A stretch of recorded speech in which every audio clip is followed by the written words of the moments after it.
हाँ, तो आज अपने स्टार्ट करेंगे आपका चैप्टर 5 एपी अर्थमेटिक प्रोग्रेशन, और मैं समांतर श्रेणी बोलते हैं हिंदी में। मेरी बात को ध्यान से सुनना। जैसा कि अपन हर चैप्टर से पहले एक बेसिक इंट्रोडक्शन का वीडियो रखते हैं ताकि ये पता चले, एक हिस्ट्री, एक पृष्ठभूमि तैयार हो जाएगी चैप्टर में है क्या, चैप्टर में अपन क्या क्या पढ़ेंगे, ठीक है। और मैं फिर बता दूं, ये चैप्टर बहुत इंपॉर्टेंट है। ये इंपॉर्टेंट क्यों है? क्योंकि ये रीजनिंग टाइप चैप्टर है और आपके हर कॉम्पिटेटिव एग्जाम के अंदर जब मैथ्स आती है ना, वहाँ एपी के क्वेश्चन बहुत सारे आते हैं। एक सीरीज जहाँ पर भी आती है, सीरीज वाले क्वेश्चन एपी के अंदर आते हैं। एक चैन है, इसका नाम एक सीरीज, एक चैन है, एक सीक्वेंस है, ठीक है। इस बात को बहुत ध्यान रखना। बहुत डिफरेंट तरीके से करने वाला हूँ। जिसने भी ये चैप्टर कहीं से पढ़ रखा है, एक बार दिमाग से डिलीट करके पढ़ना, क्योंकि ऐसे तरीके से पढ़ाने वाला हूँ कि सिंगल डाउट आपके एपी में नहीं रहने वाला, ठीक है। और अपने शुरुआत करते हैं। इसका नाम है समांतर श्रेणी अर्थमेटिक प्रोग्रेशन। पहले मेरी बात को समझना, ये एपी शॉर्ट में बोला जाता है एपी, तो अपन हर बार एपी यूज करेंगे, तो आप समझ जाना एपी का मतलब वो समांतर श्रेणी या अर्थमेटिक प्रोग्रेशन की बात चल रही है। अब मेरी बात सुनना, एपी कब होती है कब नहीं होती है, थोड़ी बातें सुनो। जैसे मैं एक एग्जाम्पल लेता हूँ, जैसे सपोज एग्जाम्पल लिया 4, 8, 12, 16 डॉट डॉट करके इस तरीके से क्वेश्चन आ गया और आपसे ये पूछा कि क्या ये एपी हैं, क्या ये समांतर श्रेणी हैं, तो आप क्या कहेंगे? चेक करना पड़ेगा। यानी कि ये हमेशा जो पहला एग्जाम्पल लिया मैंने, एग्जाम्पल उदाहरण है 4, तो ये जो फर्स्ट है ये है फर्स्ट टर्म। पूरी बात को समझना, फर्स्ट टर्म यानी कि पहला पद, ठीक है। ये पहला पद, इसको अपन ए से डिनोट करेंगे, स्मॉल ए से, स्मॉल ए से। तो दो बातें सीख रहे हो। फर्स्ट टर्म को कैसे दिखाएंगे? ए से, तो ये तो हो जाएगा आपका 4। फिर दूसरा हो जाएगा कॉमन डिफरेंस, ठीक है। कॉमन डिफरेंस, कॉमन डिफरेंस का मतलब क्या हो जाएगा? सार्वय अंतर। और ध्यान रखना, सार्वय अंतर को अपन डिनोट करेंगे डी से, स्मॉल डी से, वेरी इंपॉर्टेंट है। फर्स्ट टर्म को दिखाएंगे ए से, सार्वय अंतर कॉमन डिफरेंस को दिखाते हैं डी से। और ये क्या होता है? इस दूसरे पद में से पहले पद को माइनस करना, यानी कि 8 में से 4 को माइनस करना, तो डी निकल के आया 4। बहुत बड़ा डाउट क्लियर करने वाला हूँ, ध्यान से सुनना। क्वेश्चन मैंने एक लिया, लेकिन बातें इसी में सारी सिखा दूंगा। हमेशा जो ये सीक्वेंस होता है 1, 2, 3, 4, तो इसको बोला जाता है A1। जैसे A1 है 4, A2 है 8, A3 है 12, A4 है 16। इस तरीके से ये इसको बोला जाता है A1 first term, A2 second term, A3 third term, मतलब तीसरा पद, चौथा पद, ठीक है। अब जब भी कॉमन डिफरेंस निकालना हो, डी निकालना हो, तो डी का फॉर्मूला होता है, अगर, क्योंकि डी निकलेगा कोई दो के बीच का अंतर। कॉमन डिफरेंस का मतलब सार्वय अंतर, कोई दो वैल्यू के बीच का अंतर। तो दो वैल्यू के बीच का अंतर या तो इन दोनों के बीच होगा, या इन दोनों के बीच होगा, इन दोनों के बीच होगा, कोई दो तो लेनी पड़ेगी ना। तो हमेशा बड़ी में से छोटी माइनस होती है। A2 माइनस A1 एक बार चेक कर लिया, फिर एक बार और चेक करना है A3 माइनस A2, फिर एक बार और चेक करना चाहो तो कर सकते हो A4 माइनस A3। ये ऐसे, इसका गैप, फिर इसका गैप, फिर इसका गैप। अगर इनका गैप सेम आता है तीनों का, तब हम कहेंगे कि ये एपी है, वरना एपी नहीं है। अब आप सोचोगे, माइंड में क्वेश्चन आपके उठ गया होगा, और उठना चाहिए, नहीं उठा तो गड़बड़ है। क्वेश्चन इसलिए उठना चाहिए कि ये जो क्वेश्चन मतलब ये एपी चेक कर रहे हैं, क्या ये 3 बार चेक करनी पड़ेगी क्या? कोई क्वेश्चन बहुत बड़ा आ गया तो क्या करेंगे? तो ध्यान रखना, मिनिमम 2 वैल्यू चेक करनी होती है। यानी कि जैसे ये वाला क्वेश्चन है और ये इतना हो जाता 20, 24 डॉट डॉट डॉट, ऐसे इतना बड़ा हो गया, और अब कह रहा है कि आपसे एग्जाम में क्वेश्चन ये आ गया कि क्या ये एपी है या नहीं। ये क्वेश्चन पूछ लिया, एपी है या नहीं, यस और नो, दो में क्वेश्चन पूछा। एपी है या नहीं, वो क्वेश्चन मार्क है, एपी है या नहीं पूछा। तो अगर ऐसा पूछे कि क्या ये एपी है या नहीं, अगर ऐसा पूछे, तो आपको हमेशा मिनिमम 2 वैल्यू चेक करनी है। जैसे एक बार चेक कर लेना, एक बार और चेक करना है। यहाँ लिख देंगे अपन A2 माइनस A1, फिर 8 माइनस 4। एक बार फिर चेक करना है A3 माइनस A2। A3 कितना है, यहाँ लिख दिया मैंने इसकी वैल्यू, ये रही। हालांकि एग्जाम में आपको यहीं पर लिखना है ये सब। अभी क्वेश्चन कराऊंगा, सारी डाउट और क्लियर हो जाएंगे। 12 माइनस 8, यानी कि डी की कितना गया 4। इसका मतलब यहाँ पर भी 4 आता, यहाँ पर भी 4 आता, तो हम कह देंगे कि ये एक एपी है, समांतर श्रेणी है। सिंपल, मिनिमम 2 बार चेक करना होता है बस। अगर यही क्वेश्चन ऐसा होता, देखो सेकंड क्वेश्चन क्या पूछता, सेकंड क्वेश्चन ऐसा पूछता कि 4, 8, 12, 16 डॉट डॉट एक एपी हैं। एग्जाम में पहला से सॉरी क्वेश्चन में पहले लिखा हुआ है, मेंशन है कि ये एक एपी यानी समांतर श्रेणी हैं, पहले से लिखा हुआ है। आपने कहा ठीक है, तो फिर क्या करें एपी है तो आगे ये उसने पूछा कि अगर ये एपी हैं तो फिर इसका कॉमन डिफरेंस यानी कि सार्व अंतर निकालो, ये पूछ लिया। पहले से ही कह दिया कि एपी हैं, ठीक है। यहाँ तो पूछा था क्या है क्या चेक करो, तब 2 बार, लेकिन यहाँ कह दिया कि एपी हैं। अगर हैं तो सीधा सार्व अंतर चेक करना है, तो फर्स्ट टर्म जिसको अपन ए से डिनोट करते हैं वो तो हो गया 4, ठीक है। और कॉमन डिफरेंस का फॉर्मूला a2 माइनस a1 यानी कि 8 माइनस 4 तो d बराबर 4, और ये आंसर, क्योंकि उसने क्या पूछा था कॉमन डिफरेंस निकाल दिया अपन, ठीक है। यहाँ पर a1 4 और a2 8, बस ये 2 वैल्यू और रख देना, और d बराबर a2 माइनस a1। ये a2 और a1 क्यों रखा, क्योंकि हमें d चाहिए था, और d का फॉर्मूला होता है a2 माइनस a1 या फिर a3 माइनस a2 या फिर a4 माइनस a3, वही चलता रहेगा आगे से आगे। लेकिन अपन को यहाँ पर सिर्फ एक ही बार चेक करना है, एक ही बार, वन टाइम। एक ही बार चेक क्यों करना है बताओ? एक ही बार चेक इसलिए करना है क्योंकि उसने साफ ही कह दिया कि एपी है, तो अब जब एपी है तो एपी होने की बात को क्यों चेक करना है, वो तो ऑलरेडी एपी है, बस अपन को सिर्फ डी निकाल दो एक ही बार में बस। यहाँ पूछा था क्या एपी है क्या, तब 2 बार चेक करना है। छोटी सी बात है, ऐसी बात है कोई नहीं बताएगा, ये पक्की बात बता रहा हूँ आपको। फिर एक चीज़ और बताऊँ, आपने यहाँ पर कितनी बातें सीख ली। फर्स्ट टर्म को किससे दिखाते हैं, ए से। कॉमन डिफरेंस यानी सार्व अंतर को किससे दिखाते हैं, डी से। सार्व अंतर कॉमन डिफरेंस का फॉर्मूला a2 माइनस a1 या फिर a3 माइनस a2 या फिर a4 माइनस a3, वो आगे से आगे चलता रहेगा।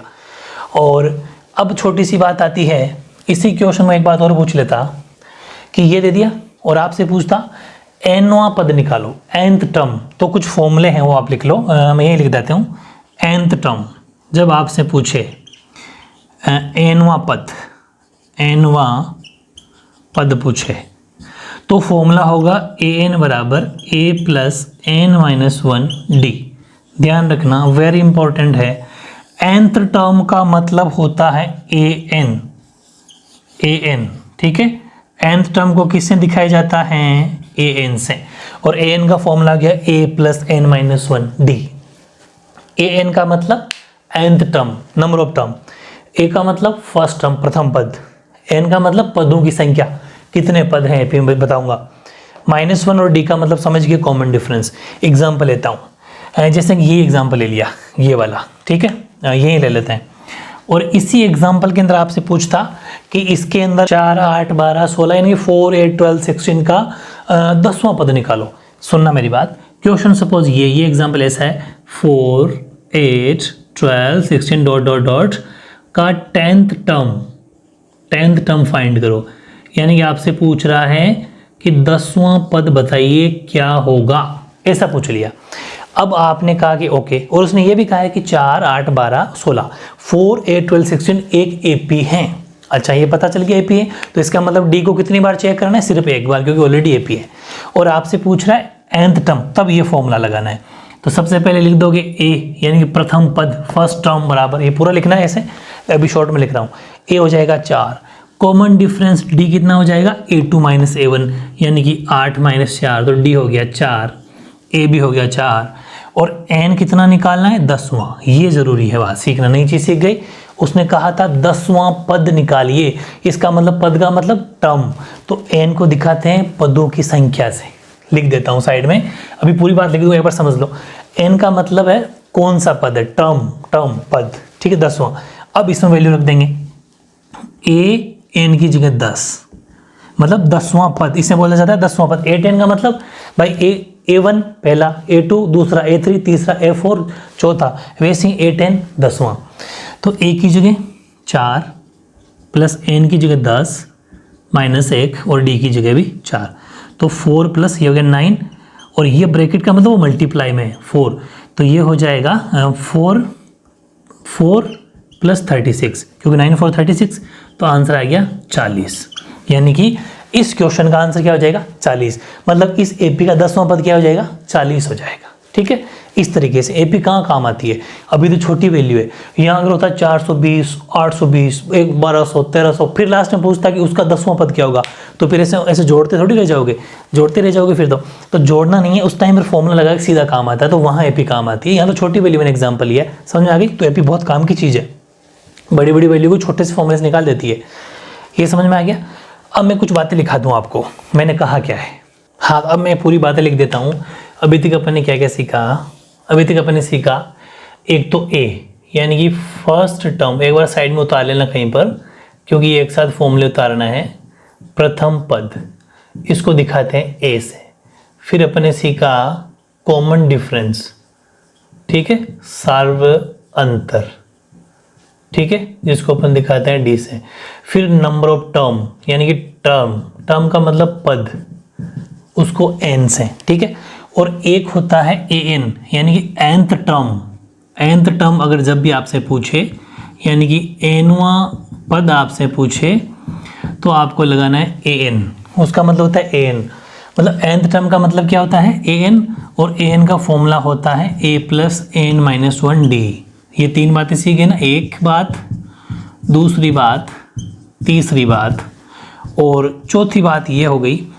अब अपन सीखने वाले हैं एस एन, सम, ठीक है, ध्यान से समझना। एस एन का मतलब होता है सम ऑफ टर्म्स यानी कि पदों का योग। एस एन का मतलब है, हिंदी में लिखता हूं एक बार फिर इंग्लिश में, पदों का योग, सम ऑफ टर्म, ठीक है, सम ऑफ टर्म्स, जिसको अपन दिखाएंगे एस एन से।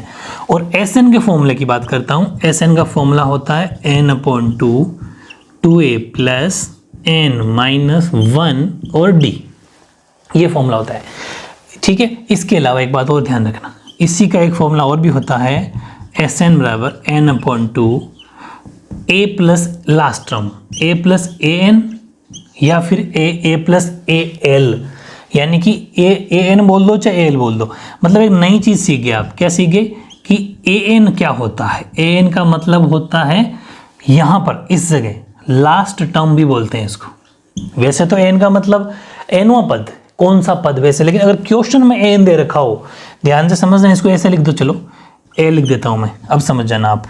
l लास्ट टर्म यानी कि अंतिम पद, अभी मैं वो an भी सिखा दूंगा, अंतिम पद। सारी बातें आई थिंक हो गई, a हो गया, d हो गया, n हो गया, an हो गया, sn सब हो गया, और l हो गया। ये l बोलो चाहे an बोलो, an आएगा क्वेश्चन में जब समझा दूंगा मैं आपको। an का मतलब ही अंतिम पद होता है। अब आपके सामने एक दिक्कत खड़ी हुई कि इन दोनों फॉर्मूलों को दो फॉर्मूले लिखने की क्या मतलब है ना, तो मैं बताता हूँ। बात एक ही है, ये जो a + l बना ना, a + l, इसको मैं थोड़ा एक्सप्लेन करता हूँ आपको।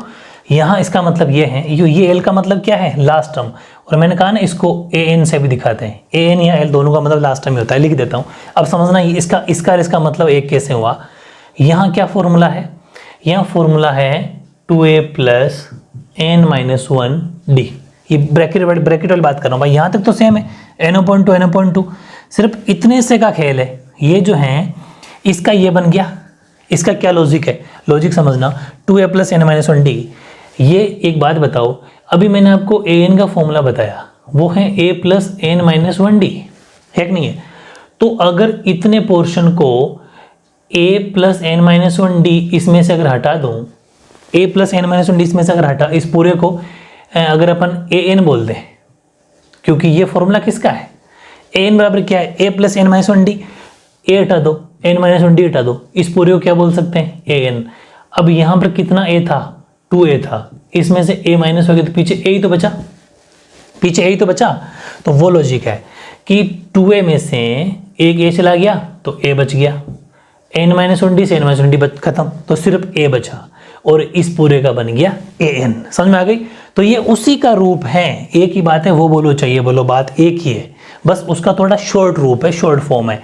यानी कि a + l बोलूं, चाहे इसको a + l बोलूं, चाहे a + an बोलूं, बात एक ही है।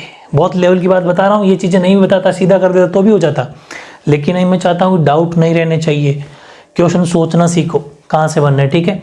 अब मैं इस SN का फॉर्मूला लेता हूँ, जैसे कि एक क्वेश्चन है, ये एग्जाम्पल लेंगे, यही वाला, 4 8 12 डॉट डॉट डॉट डॉट आपसे कह दिया कि बताओ 22 पदों का योग ज्ञात करो, 22 पदों का योग, सम ऑफ 22 टर्म, मतलब 22 टर्म जो होंगे, जैसे कि 1 2 3 4 ऐसे 22, जहां पर उनका सम निकालो। अब ऐसे तो उंगलियों पे गिन तो सकते नहीं कि 4 और 8 हो गई, 12 12 12 24 और ऐसा, तो फिर शाम हो जाएगी। इस टाइम पर एपी काम आता है। तो जब आपसे उसने सम पूछा तो सोल्यूशन स्टार्ट करोगे आप। तो सबसे पहले आपने लिखा ए, फर्स्ट टर्म 4, सब बातें समझ गए। लिखना आपको हालांकि ऐसा ही है, फर्स्ट टर्म प्रथम पद ए बराबर 4, पूरा एक्सप्लेन करना, अभी मैं शॉर्ट में कर रहा हूँ। डी क्या हो जाएगा, डी हो जाएगा 8 माइनस 7, यानी कि 8 माइनस 4, इसमें से ये माइनस करना, ध्यान रखना। तो डी क्या निकल के आएगा 4, बस एक ही बार चेक करना है, क्योंकि क्वेश्चन में लिखा हुआ है कि 4 8 12 16 एक एपी है, जिसके 22 पदों का सम ज्ञात करो, योग ज्ञात करो। ये लिखा हुआ तो एपी जब हो तो एक ही बार चेक करना होता है, मैं बता चुका। फिर एन की वैल्यू 22, 22, क्योंकि उसने पूछा 22 पदों का योग, तो एन हो गया, पद मतलब टर्म मतलब एन। अब पूछा उसने कि सम ज्ञात करो। भाई योग का मतलब क्या होता है, सम, एसएन ज्ञात करना है, निकालना है। एसएन का formula n/2, 2a plus n minus 1, D लगा दिया, ठीक है, ये ब्रैकेट क्लोज कर दिया। s और n की जगह लिख देंगे 22, इस n की जगह 22 22 का मतलब 22वें पद का योग, s का मतलब सम, 22 टर्म का सम, ये मतलब होता है इसका। 2 a की जगह 4, n की जगह 22 माइनस 1, डी की जगह 4, कट गया 11, 8, 22 में से एक गया तो 21, मल्टीप्लाई बाई 4, क्योंकि ये दोनों मल्टीप्लाई में है, ठीक है, तो 11, ये हो गया 8 तो अपनी जगह, प्लस पहले बोर्ड मास्कर रूल से पहले मल्टीप्लाई होगा, तो 4 और 8 84, 11, और ये अपना ऐड करेंगे तो 8 4 12 12, 1 कैरी 92 हो जाएगा। इसको अपन मल्टीप्लाई कर लेंगे, 11 2 22, 11 दूना 22, 2 और 99 और 2 101, ठीक है, 11 दूना 22, यहाँ से लग जाएगी 2, 99 और 2 101। तो यानी कि ये आपका इसका आंसर आ गया, ये बड़े वाले फॉर्मूले से। और जब ये छोटा जो आपसे पूछ रहे हो, ये कब लगता है, ये जब लगता है जब आपके पास लास्ट टर्म दिया हुआ हो। अभी जैसे इसने अंतिम पद नहीं दिया, लास्ट टर्म नहीं दिया, 22वां पद पूछा था, यानी कि जैसे ये है लास्ट टर्म, अगर ये दे दे और फिर ये भी दे दे तो ये लग जाएगा, फिर अपन को इतना करना नहीं पड़ेगा, शॉर्ट में कर लेंगे, ठीक है। उसके भी अपन एग्जाम्पल बहुत सारे ले लेंगे जब एक्सरसाइज करेंगे। तो ये इतने सारे आपको फॉर्मूले इस चैप्टर के अंदर पढ़ने हैं आपको। ये तो बेसिक इंट्रोडक्शन था कि अच्छा ये तीसरी बात ये रह गई, ये तीसरी बात ये है, तीसरी है, ये चौथी हो गई, ये पांचवी हो गई, ठीक है। 5-6 बातें जितनी भी हैं ये आपको लर्न हो जानी चाहिए, 6-7 बातें, कि फर्स्ट टर्म को ऐसा दिखाते हैं, कॉमन डिफरेंस को डी से दिखाते हैं, टर्म को एन से दिखाते हैं, एनो पद है तो ये फॉर्मूला लगाना है, पदों का सम, ये सब फॉर्मूले लगाने हैं। कोई एक आध और भी रह गया तो अपन और थ्योरी में ऐड कर लेंगे, लेकिन ये सब बातें आपको बहुत बेसिक बातें हैं, समझ में है। इतना शानदार कराने वाला हूँ इस चैप्टर को, बहुत मज़ेदार तरीके से अपने चैप्टर को करेंगे, बहुत इजीली कंप्लीट करने वाले हैं आपके 5.1, 5.2, 5.3, उसके बाद में उसको सारे एग्जाम्पल और ऑप्शनल वगैरह सब, फिर उसके बाद में टेस्ट वगैरह, वही सिस्टम अपने सेम चलता रहेगा, ठीक है। लेकिन आपको एक बार इसकी पूरी माइंड के अंदर इमेज पूरी बनानी है और आज का इसके फॉर्मूले रिवाइज करने हैं, ठीक है। हाँ, आज अपन आपकी एक्सरसाइज 5.1 स्टार्ट कर देंगे। और मैं छोटी सी बात बता दूँ एक्सरसाइज स्टार्ट करने से पहले कि इतने दिन आपने जो भी कुछ सीख रखा है उसको एक बार डिलीट कर देना, क्योंकि मैं बहुत यूनिक तरीका बताने वाला हूँ और पूरी एक्सरसाइज एक ही बार में समझ में आने वाली है, पूरा चैप्टर, ठीक है। क्योंकि ये जो 5.1 में स्टार्टिंग में जो क्वेश्चन दिया गया है वो भी बहुत बढ़िया लेवल का क्वेश्चन है, सोचने वाले क्वेश्चन है, ठीक है। यानी कि ये क्या है, थ्योरी वाले क्वेश्चन है। ऐसे क्वेश्चन आपके कॉम्पिटिटिव एग्जाम्स में आएंगे जहाँ रीजनिंग वाला पोर्शन होता है, या फिर वैसे बहुत सारी मैथ्स के पोर्शन में भी आता है। तो इस फर्स्ट क्वेश्चन में टोटल 4 पार्ट दे रखे हैं, हालांकि 2 पार्ट मैंने लिख दिए हैं। क्वेश्चन तो ये है कि निम्नलिखित स्थितियों में से किन स्थितियों में संबंध में संज्ञक सूची एपी है और क्यों। मतलब ये यूँ कहना चाह रहा है कि in which of the following situation does the list of number involve make an arithmetic progression and why. यानी कि ऐसी जो 4 कंडीशन दे रखी है, 4 सिचुएशन दे रखी है, उनमें से आपको पहले चेक करना है कि क्या हर कौन सी सिचुएशन एपी है, और अगर एपी है मतलब समांतर श्रेणी है तो क्यों है, वो आपको बताना है। और आपको मैं पहले ही बता चुका जब बेसिक इंट्रोडक्शन वीडियो अपने लिया पार्ट 1 कि एपी तब होती है जब बीच का कॉमन डिफरेंस यानी सार्वंतर सेम होता है। अगर कॉमन डिफरेंस सेम होगा तो हम कह देंगे एपी है, वही तो उसका कारण हो जाएगा, वो रीज़न हो जाएगा। तो जहाँ पर वाई पूछा, वाई का रीज़न क्या हो जाएगा, अगर एपी है तो कि कॉमन डिफरेंस सेम है, अगर नहीं होगा तो कि कॉमन डिफरेंस सेम नहीं है, ठीक है, इसलिए एपी नहीं है। तो ये कुछ अपन बता देंगे। पहला क्वेश्चन लेते हैं, ये है ऐसा क्वेश्चन है कि जैसे अपन कोई टैक्सी या कैब बुलाते हैं, ठीक है, तो उस कैब वाले ने अपन को ये कहा, अपन से पूछा कि भाई क्या किराया लोगे, तो उसने कहा कि आपसे मैं पहले किलोमीटर के 15 रुपये लूँगा, मतलब फर्स्ट किलोमीटर अपन जब चलेंगे घर से निकलेंगे तो 15 रुपीज़ लगेंगे, उसके बाद में आप कितना भी किलोमीटर चले ना हर किलोमीटर के 8 रुपये लिए जाएंगे। तो सोचते ही अपन को दिमाग में क्लिक कर गया कि एक चेन या सीक्वेंस बन गई। जैसे कि अपन सपोज 3 किलोमीटर चले तो अपन टैक्सी वालों को कितना किराया देंगे बताओ, सोचो। 15 तो पहले किलोमीटर का दे दिया अपन ने, दूसरे का 8, तीसरे का 8, मतलब 16 और 15 31 रुपीज़ अपन उसको देंगे जब 3 किलोमीटर चलेंगे, ठीक है। ऐसे अपन को एक सीक्वेंस इसको बनाना है, ठीक है ना। क्वेश्चन की फॉर्मेशन तैयार करता हूँ मैं, मतलब सोल्यूशन स्टार्ट करता हूँ इसका, फिर आपको फिर समझ में आ जाएगा। फर्स्ट सोल्यूशन है ए का, वो है अपन सीधे थ्योरी वोरी नहीं लिखनी है इस चैप्टर के अंदर, इन इस क्वेश्चन में नहीं लिखनी, क्योंकि चैप्टर ऐसा क्वेश्चन अगर आएगा तो भी अपन को एपी की फॉर्म में लिखना है। तो जो फर्स्ट किराया ले रहा है ना वो फर्स्ट किलोमीटर का, वो अपने लिए फर्स्ट टर्म हो जाएगा, यानी कि प्रथम पद या पहला पद हो जाएगा, जिसको अपन ए से दिखाते हैं या फिर A1 बोल दो चाहे ये बोल दो, ठीक है। वो अपने हो जाएगा 15 रुपीज़। फिर अपने लिए सेकंड टर्म, ठीक है, दूसरा पद, सेकंड टर्म का मतलब दूसरा पद, वो हो जाएगा A2। वो 15 तो अपन से पहले ले चुका, दूसरा पद का मतलब समझिए आप कि 2 किलोमीटर चलोगे तो आपसे कितना किराया लेगा वो, तो 15 तो पहले किलोमीटर का लेगा, दूसरा कुल मिलाएगी वो 2 किलोमीटर अगर अपन चलते हैं तो 23 रुपीज़ लेगा। इस तरीके से एपी बन जाएगी, ठीक है।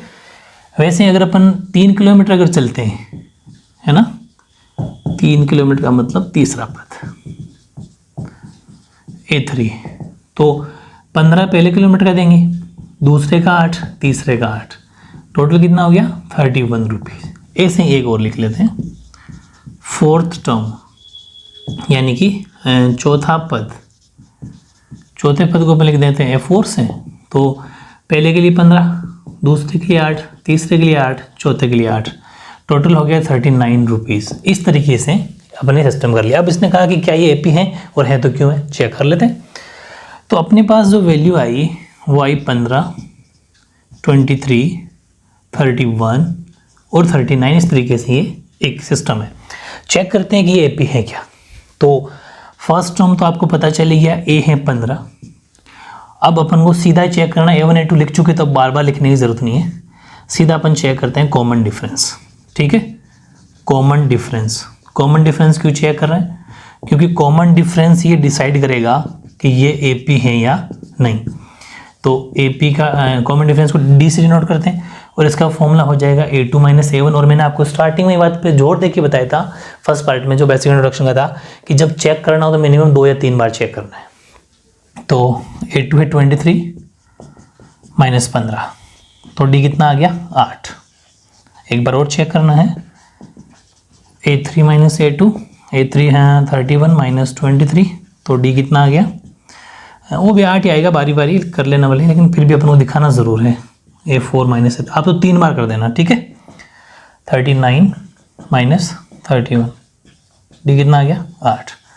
मतलब हर बारी कॉमन डिफरेंस सेम आ रहा है, सार्वंतर 8 8 8 बराबर आ रहा है। इसका मतलब देयरफॉर अपन क्या लिख देंगे, देयरफॉर ये क्या है, ये एक एपी है, ठीक है। अतः ये एक समांतर श्रेणी है। अगर ये समांतर श्रेणी है, उसने पूछा अगर है तो क्यों है, बिकॉज शॉर्ट में लिख रहा हूँ, आप अपने हिसाब से लिख देना बोलेंगे, because the common difference is same या आर सेम, ठीक है। क्योंकि रीजन बता रहे हैं ना अपन, क्योंकि सार्वंतर समान है। सार्वंतर क्या है, समान है, ये इसका कारण है। तो अपन ने पहले तो क्या चेक कर लिया कि ये एपी है क्या, यस चेक कर लिया ये एपी है। इसने पूछा अरिथमेटिक प्रोग्रेशन है क्या, है। फिर उसने पूछा वाई इसलिए क्योंकि कॉमन डिफरेंस सेम है। अब है very important question number B part, सबसे इंपॉर्टेंट, इसको ध्यान समझना। ये कह रहा है कि किसी बेलन में उपस्थित हवा की मात्रा। अब यहाँ पर आपको ये बेलन का मतलब यह सिलेंडर है, ठीक है। ये बेलन का मतलब क्या है, सिलेंडर है। थोड़ा मैं इस क्वेश्चन की मतलब एक आपको इस दिमाग में इमेज फिट करूं कि सपोज आपके पास एक कोई बर्तन है, सिलेंडर है, ठीक है, सिलेंडर है और सिलेंडर की शेप का बर्तन है, मान लो ये सिलेंडर है। अब इसमें क्या लिखा हुआ है कि इसमें जितनी भी हवा है, अब लिखा हुआ नहीं कि इसमें कितनी हवा है, नहीं पता चल रहा। मान लेते हैं इसके अंदर जो हवा है वो x है, क्योंकि पता तो है नहीं कितनी, तो x मान लेते हैं। ठीक है। फिर उसने कहा कि वायु जो निकालते हैं ना, हवा जो निकालते हैं, एयर निकालने का कोई पंप है, वो हर बारी बेलन की शेष हवा का 1/4 पार निकाल देता है। पीछे जो रिमेनिंग एयर बचती है ना, यानी कि the amount of air present in a cylinder when a vacuum pump removes 1/4 of the air remaining in the cylinder eight A time, एक बार में। मतलब ये है कि आपके पास कोई बर्तन है, उसमें x लीटर हवा है या x kg हवा, ऐसा मान लेते हैं, इतनी अगर हवा है, इसमें से क्या हुआ, फर्स्ट टाइम आपने पंप किया, फर्स्ट टाइम आपने क्या किया, पंप किया, पहली बार को अपन दिखा देते हैं A1 से। आपके पास x थी, इसमें से इसका 1/4 निकल गई। अपन को अपने हवा को x से दिखाया है, तो यहाँ सिर्फ 1/4 मत लिख देना, 1/4 इंटू x, मतलब ऐसा मान लो कि ये 1 है तो ये x/4, मतलब 1/4 इंटू एक्स, x का 1/4 एक बार ही बाहर निकल गई। तो इसका मतलब ये हुआ, ध्यान से समझना, एलसीएम 4 तो 4x माइनस 1 तो x, यानी कि यहाँ सोल्यूशन आ गया 3x/4। ये चीज़ समझ में आ गई आपकी, एक बार मतलब A1 आ गया 3x/4। अब समझने वाली बात है, अब जैसे ही दूसरी बार पंप किया तो हवा कितनी बची हुई सिलेंडर के अंदर, अभी ये 3x/4, क्योंकि 1/4 तो निकल चुकी भाई, टोटल हवा इतनी थी, इसमें से 1/4 निकल गई, पीछे ये बची। अब इसका हर बारी इसका जो हवा है ना रिमेनिंग है, उसका 1/4 निकलेगा। अभी टोटल इतनी है, माइनस करना है 1/4 ऑफ किसका, 3x/4 का। बहुत बढ़िया क्वेश्चन है, बहुत बढ़िया, सोच नहीं पाओगे वरना दिक्कत हो जाएगी। ऐसा मानो, मैं फिर समझाता हूँ, हर बारी जो पीछे बचेगी ना उसका 1/4, ये है क्वेश्चन। जैसे कि आपके पास सपोज 40 रुपये हैं, पूरी बात समझना, 40 रुपये हैं। अब हुआ क्या कि 40 रुपये एक बार आपने पॉकेट में रखे, पॉकेट में हाथ डाला और बाहर निकाला, तो आपने एक बार में इसका 1/4 निकाल लेते हो आप 40 का। इसका मतलब आपने 10 रुपये निकालिए ना। पीछे कितने बचे बताओ, 30, ठीक है भाई, 30 तो बचे। अब फिर पॉकेट में हाथ डालोगे तो इस 30 का 1/4, 30 का फिर आपने 1/4 निकाल लिया, 30 का 1/4 निकाला, तो ये लगभग आपके 7 रुपीज़, लगभग मान के चलो राउंड फिगर में, हालांकि 7.5 कुछ आएगा लेकिन 7 मान लेते हैं, ये 7.5 मान लो, 7.5 आया। तो अब पीछे कितने बच गए, ये इसमें से माइनस करना है, मतलब इस समझ में आ गई, मतलब उस पीछे जो बच गया उसका 1/4, इतना टोटल सिलेंडर में गैस और या फिर हवा, एयर, और पीछे जो उसमें से माइनस करना है, जो पीछे बच गया उसका 1/4, ठीक है। ऐसे जैसे अपने 30 का 1/4 निकाला है, जबकि यहाँ पर 1/4 किसका निकाला, 40 का। इस बात पे दिमाग पे जोर देना, साइड में एग्जाम्पल लिख दिया, ठीक है। बस अब देखो, अब ये क्या हो जाएगा, 3x/4 माइनस कोई नहीं कट रहा, तो 3x/4, 4 जा 16, तो A2 क्या हो जाएगा, LCM 16, 4 12x माइनस 3x, तो A2 क्या निकल के आ गया, 9x 9/16x। हालांकि A1 आया था 3x/4, A2 आ रहा 9/16x। ऐसे ही एक बार A3 और निकाल लेते हैं, 9/16, ठीक है। समझ में आ रहा है ना आपके, पूरा सेगमेंट समझते हुए चलना। और एक बार फिर बता दूं, हालांकि मैंने यहाँ पर आपके देखो इसको A1, तो ये अपना जो होगा वो A1 हो जाएगा, हाँ थोड़ा सा इसको अपन ठीक कर लेंगे, ये अपना A1 हो जाएगा भाई। A1 तो फर्स्ट हम तो x ही है ना, टोटल जो जितनी वो तो A1 हो जाएगा, कोई फर्क नहीं पड़ता, ये A2 हो जाएगा, ठीक है। A2 होने का मतलब ये हो जाएगा फिर A3 हो जाएगा, तो मतलब ये A3 निकल गया, ठीक है। इतना तो खैर जानते ही आप, क्योंकि स्टार्टिंग में जो टोटल x है वो A1 है, वो तो खैर इजी सी कॉमन सेंस ही बात है। अब अपने पास निकल जाएगा A4, वैसे तो A3 बहुत है क्योंकि 2 में पता चल जाता है AP होने का, तो लेकिन एक बार और कर लेते हैं। 9/16x पीछे बची, इसका 1/4, किसका जो पीछे बच गई उसका 1/4, इस तरीके से, और A4 हो जाएगा 9x/16 माइनस कर, तो इसमें भी नहीं 9 है, ठीक है। ये हो जाएगा 9x/64, बहुत बड़ी वैल्यू चली गई, कोई बात नहीं, 64, ये हो जाएगा 4, यानी कि 36x माइनस 9x, तो F4 हो जाएगा, माइनस करोगे तो 27 हो जाएंगे ना, 27x/64, बहुत है, बस 4 टर्म निकाल दिए। चेक कर लेते हैं AP है या नहीं, ये तो एग्जाम्पल लिया था। फर्स्ट तो x है, A1 तो x है, A2 3x/4 है, A3 9/16x है, और A4 है 27/64x। इस तरीके से ही एक सीक्वेंस बन गया। देखते हैं एपी है या नहीं। तो डी चेक करते हैं, 3x/4 - x, इसमें से ये माइनस करेंगे भाई, a2 - a1, तो एलसीएम आ गया 4, तो 3x - 4x, तो डी क्या निकल गया, माइनस का 1x/4।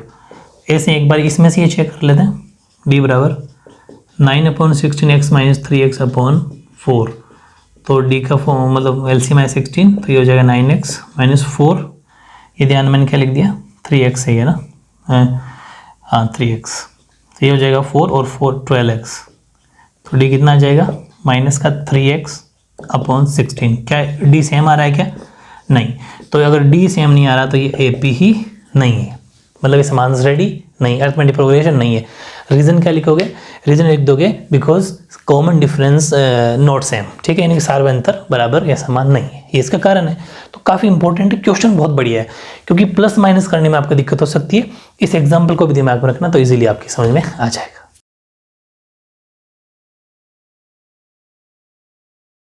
हाँ नेक्स्ट पार्ट देखो, और इसमें डी के अंदर आप बहुत डिफरेंट चीज़ सीखने वाला, बहुत शानदार चीज़ सिखाता हूँ आपको। पहले सी सीखा जाए। सी कह रहा है कि प्रत्येक मीटर की खुदाई के बाद एक कुआं खोदने में आई लागत, जबकि प्रथम मीटर की खुदाई की लागत 150 रुपये है। मतलब वो सेम सिस्टम वही है कि पहले किलोमीटर के लिए 15 रुपये लगते थे ना, वैसे आपको क्या कुआं खोद रहे हो, ठीक है। तो कुआं खोदना शुरू किया और 1 मीटर की खुदाई की तो आपके 150 रुपये खर्चा आ गया, 150 का। और अब आप जितने भी मीटर आगे से आगे खोदते जाओगे, एडिशनल चार्ज 50 रुपीज़ रहेगा। बस वो सिस्टम है। द कॉस्ट ऑफ डिगिंग है well after very every meter of digging when it cost of ₹154 for the first meter and rises by ₹50 for the subsequent meters। बाकी जितने भी अपन खुदाई करते जाएंगे तो प्रत्येक मीटर की खुदाई के लिए लागत 50 रुपये। तो बहुत सिंपल है, ये तो कोई मुश्किल नहीं है। सॉल्यूशन ले रहे हैं अपन सी का, मतलब कि जैसे अपन अगर बात करें फर्स्ट टर्म की, तो पहली बार आपके रुपये लग रहे हैं 150, ठीक है। जब अपन फर्स्ट मीटर की खुदाई कर रहे हैं तो 150 रुपये लग रहे हैं, 150 150। फिर सेकंड की अपन अगर बात करें तो 150 तो पहले में लग रहे थे, लेकिन अब 2 मीटर, सेकंड का मतलब 2 मीटर, तो 2 मीटर में 50 रुपये और देने पड़ेंगे, यानी कि अब अपन को 200 रुपीज़ देना पड़ेगा। ऐसे अपन तीसरे की बात करें तो 150 पहले के लिए, 50 फिर दूसरे के लिए, फिर तीसरे के लिए, यानी कि 250 रुपीज़ अपन को देना पड़ेगा। फिर अपन चौथे की बात करें तो 150 पहले के लिए, दूसरे के लिए, तीसरे के लिए, चौथे के लिए, यानी कि 300 रुपीज़ आपको देना पड़ेगा। इस तरीके से एक सीक्वेंस तैयार हो जाएगा। अब उसने कहा कि इससे ये चेक करो कि एपी है या नहीं, तो अपने इसको चेक कर लेते हैं। तो ये अपने पास है 150 है ना, 200, 250, 300, इस तरीके से, ठीक है। तो ये इसको अपन अगर चेक करें तो अपन चेक करेंगे कॉमन डिफरेंस है ना। तो एक बार लिख लेते हैं कॉमन डिफरेंस, क्योंकि अगर कॉमन डिफरेंस अगर सेम रहेगा तो ये अपन ये मानेंगे कि ये एपी है, वरना ये एपी नहीं है। डी फॉर्मूला क्या होता है, a2 - a1, a2 ये रहा, एक ही बात है, लिख देते हैं चलो फॉर्मूला, a2 - a1, 200 - 150, तो डी कितना आ गया, 50 रुपीज़। एक बार और चेक करते हैं, a3 - a2, यानी कि a3 कितना 250, a2 200, तो डी आ गया 50 रुपीज़। एक बार और चेक कर लेते हैं, a4 - a3, ठीक है, तो डी आ जाएगा 300 - 250, तो इसमें भी डी आ गया आपके 50 रुपीज़। यानी कि अगर अपन चेक कर रहे हैं तो हर बारी जो कॉमन डिफरेंस आ रहा है वो सेम आ रहा है, मतलब 50 रुपीज़ आ रहा है। इसका मतलब अगर ये कॉमन डिफरेंस सेम आ रहा है तो ये एपी है। अगर ये एपी हैं तो उसका रीज़न भी उसने पूछा कि रीज़न भी बताओ, तो रीज़न वो सेम है, बिकॉज जो कॉमन डिफरेंस है ना, वो क्या है, सेम है, ठीक है। क्योंकि लिखना पड़ेगा क्योंकि करके, ठीक है, क्योंकि सार्व अंतर समान है, क्योंकि सार्व अंतर लिखना बहुत ज़रूरी है। यही तो रीज़न है इसका, कॉमन डिफरेंस, तो ये तभी तो अपन कह रहे हैं वो एपी है। हाँ अब देखो लास्ट आपका डी, चौथा पार्ट, बहुत बढ़िया क्वेश्चन है ये। और ये जो क्वेश्चन थोड़ा डिफरेंट है बिल्कुल, ऐसा क्वेश्चन आपको पूरी बुक में कहीं नहीं मिलेगा। ये सिर्फ एक ही ऐसा क्वेश्चन आया है जो ये आपसे कंपाउंड इंटरेस्ट से पूछा है, चक्रवृद्धि ब्याज से पूछा है। देखो ब्याज दो तरह के होते हैं, एक तो चक्रवृद्धि ब्याज, एक सरल ब्याज या साधारण ब्याज। कंपाउंड इंटरेस्ट, एक सिंपल इंटरेस्ट। सिंपल इंटरेस्ट का मतलब होता है जैसे अपन किसी रेट से किसी को पैसे देते हैं और उसका जो ब्याज होता है वो दे देता है वापस। लेकिन चक्रवृद्धि ब्याज में ये फर्क पड़ता है ब्याज पर ब्याज। हालांकि उतना नहीं जाना आपको, अभी इस क्वेश्चन की बात करते हैं कि खाते में प्रत्येक वर्ष का मिश्रधन जबकि 10,000 रुपये की राशि 8% वार्षिक ब्याज की दर से चक्रवृद्धि ब्याज पर जमा की जाती है। The amount of money in the account every year when ₹10,000 is deposited at compound interest at 8% per annum। समझना क्या है कि जैसे अपन कहीं पैसा जमा कराते हैं बैंक के अंदर, तो बैंक अपन को कुछ इंटरेस्ट देता है, कुछ परसेंट रेट से पैसा देता है। यहाँ पर उसने क्या कहा, ऐसा मान लो कि अपन 10,000 रुपये बैंक में जमा कराए, बैंक वाला अपन को किसकी दर से ब्याज दे रहा है अपन को, 8% की रेट से। ठीक है, मतलब ऐसा मान लो कि अपन को वो 100 पर 8 रुपये दे रहा है ब्याज के, ये मान के चलना है 1000 पर 80 रुपये दे रहा है। कहने का मतलब ये है। ठीक है, अब इसने कहा कि प्रत्येक वर्ष का मिश्रधन, मिश्रधन का मतलब होता है अमाउंट, द अमाउंट, कितना अमाउंट हो जाएगा। अमाउंट है अपने पास में 10,000 रुपये, टोटल अमाउंट कितना है अपना 10,000। ध्यान समझना, कराता हूँ, बहुत बढ़िया क्वेश्चन है। पहले अपन बात करते हैं अमाउंट की, अमाउंट या फिर ऐसा मान लो कि धन, कुल धन वो है अपने पास 10,000 रुपये। ठीक, अपन ने किस रेट से दिया, यानी कि दर को दिखाते हैं आर से, अपने दिया उसको 8%। और टाइम तो खैर हर साल निकालेंगे इन समय, तो समय को दिखाते हैं टी से, वो 1 ईयर, फिर अगले साल ऐसा आगे से आगे रहेगा। लेकिन एक ध्यान रखना, निकालना क्या है, कंपाउंड इंटरेस्ट, कंपाउंड इंटरेस्ट, चक्रवृद्धि ब्याज। चक्रवृद्धि ब्याज का फॉर्मूला अलग होता है, पूरी बात सीखनी है। हालांकि 1 साल का चक्रवृद्धि ब्याज निकालो, यानी कि पूरी बात सुनो ध्यान से, बहुत इंपॉर्टेंट है। हालांकि 1 ईयर का कंपाउंड इंटरेस्ट निकालो या फिर 1 ईयर का सिंपल इंटरेस्ट निकालो, साधारण ब्याज निकालो, बात एक ही, 1 साल के लिए तो। लेकिन अगर 2 साल, 3 साल, 4 साल के लिए निकालते हो एक साथ, तब कंपाउंड इंटरेस्ट का फॉर्मूला अलग होता है और सिंपल इंटरेस्ट का फॉर्मूला अलग होता है। उस टाइम पर चक्रवृद्धि ब्याज का, साधारण ब्याज का फॉर्मूला अलग होता है। लेकिन 1 साल का जब निकालते हैं तो दोनों के फॉर्मूले सेम ही होते हैं, कोई फर्क नहीं पड़ता। कैसे बताता हूँ, इसका फॉर्मूला होता है principal into 1 plus rate upon 100। Rate को आप कैपिटल आर से भी दिखा सकते हो, कोई बात नहीं। ठीक है, ये लो अपॉन 100 टाइम माइनस प्रिंसिपल। ये एक एग्जैक्ट कंपाउंड इंटरेस्ट नहीं, सीआई का फॉर्मूला होता है। पी का मतलब मूलधन, हालांकि हिंदी मीडियम वाले भी पी लिख देना भले। आर का मतलब रेट यानी कि दर, टी का मतलब टाइम यानी कि समय। ये प्रिंसिपल है ये। ठीक है, प्रिंसिपल कितना 10,000 रुपये, 1 प्लस रेट कितनी 8%।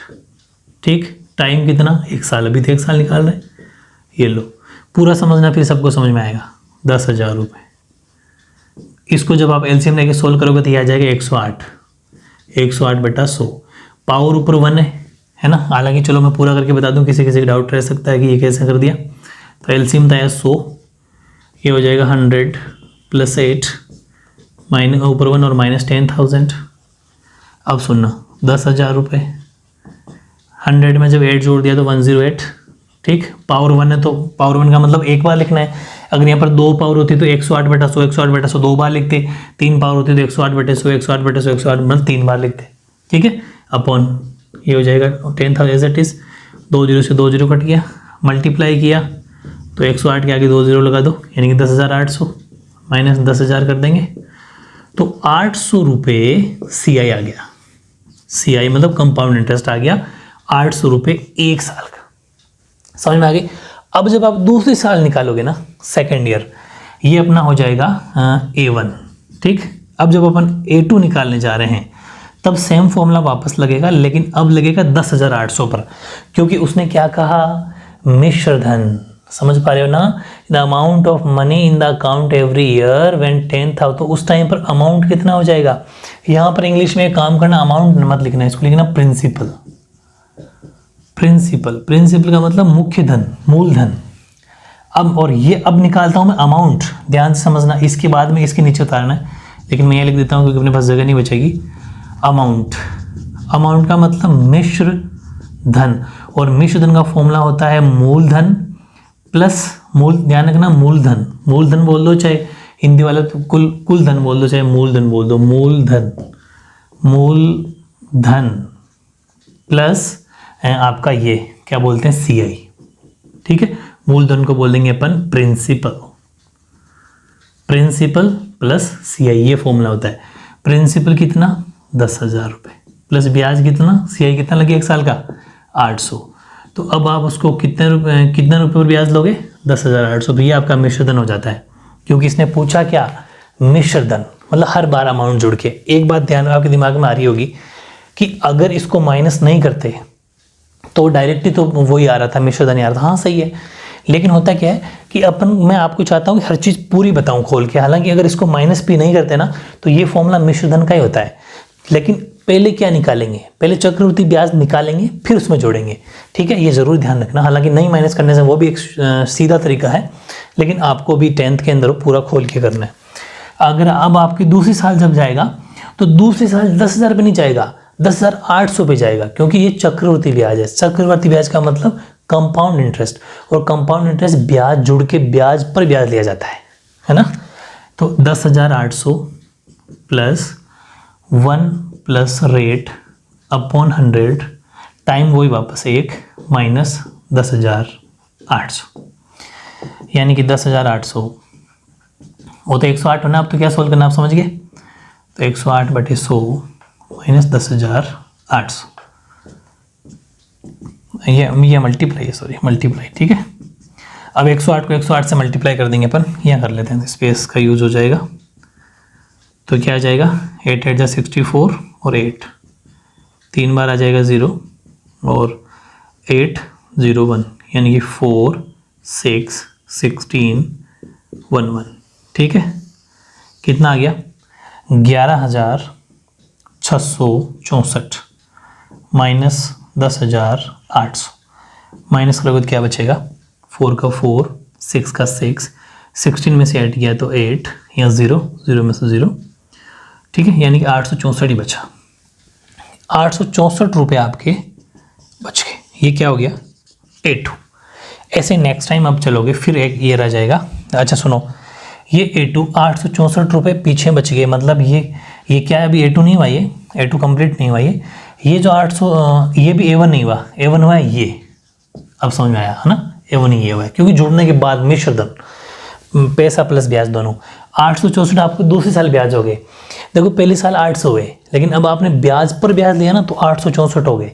तो अब कितना हो गया आपका A2 हो गया कि 10,800 आपने उसको दिए थे दूसरी साल। पहली साल 10,000 दिए थे, दूसरी साल 10,800 दिए थे, और इसमें 864 जब जोड़ा तो A2 आ गया आपके 4 6 8 8 16, और ये हो गया इतना 11,664 ये जो था।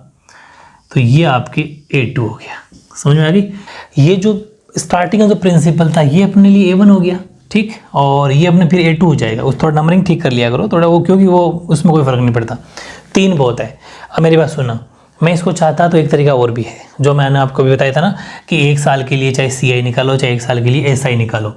अगर 1 साल की बात करें ना, 1 ईयर की, ध्यान से समझना। हालांकि SI क्वेश्चन एग्जाम आपके नाक के बराबर आएगा, बहुत कम चांस है, लेकिन फिर भी अगर 1 ईयर की बात करें, अपन 1 साल के लिए अगर बात करें, क्योंकि यहाँ अपन किसके निकाले 1 साल फिर 1 साल, ऐसे एक साल का निकाल रहे हैं। तो 1 ईयर के लिए जब निकालते हैं तो पहले SI निकालो चाहे CI निकालो। मैं ये क्यों कह रहा हूँ, SI का मतलब सिंपल इंटरेस्ट, यानी कि सरल ब्याज या साधारण ब्याज। तो क्योंकि साधारण ब्याज का फॉर्मूला है, सरल ब्याज का फॉर्मूला PRT/100 होता है। ये सबसे ईजी पड़ता है। ये निकाल के अभी तुरंत अपन निकाले थे 1 सेकंड में, लेकिन इसने कहीं बात कही नहीं, इसलिए मैंने उसको करवाया नहीं है। आपको बस इतना समझना है कि ये 3 टर्म निकल गए, ये 3 बस बहुत है इतना। अपन को तो कुल मिला के एपी चेक करनी है कि है या नहीं। तो पहला 10,000 है, दूसरा 10,800 है, तीसरा 11,664 664 है, बस बहुत है, 2 में पता चल जाएगा। यहाँ अपन कॉमन डिफरेंस चेक जब किया तो 10,800 में से 10,000 माइनस किया तो D निकल के आया 800, ठीक है। और फिर यहाँ फिर चेक किया अपन ने 11,664 माइनस 10,800 ये किया तो D निकल के आया 4, फिर 6, 16 में से 8 गया तो 8, यहाँ बच गया ज़ीरो, तो ज़ीरो मतलब 864 बच रहा है। तो अब आप नोटिस करोगे यहाँ डी 800 है, यहाँ डी 864 है, इसका मतलब ये ए पी ही नहीं है।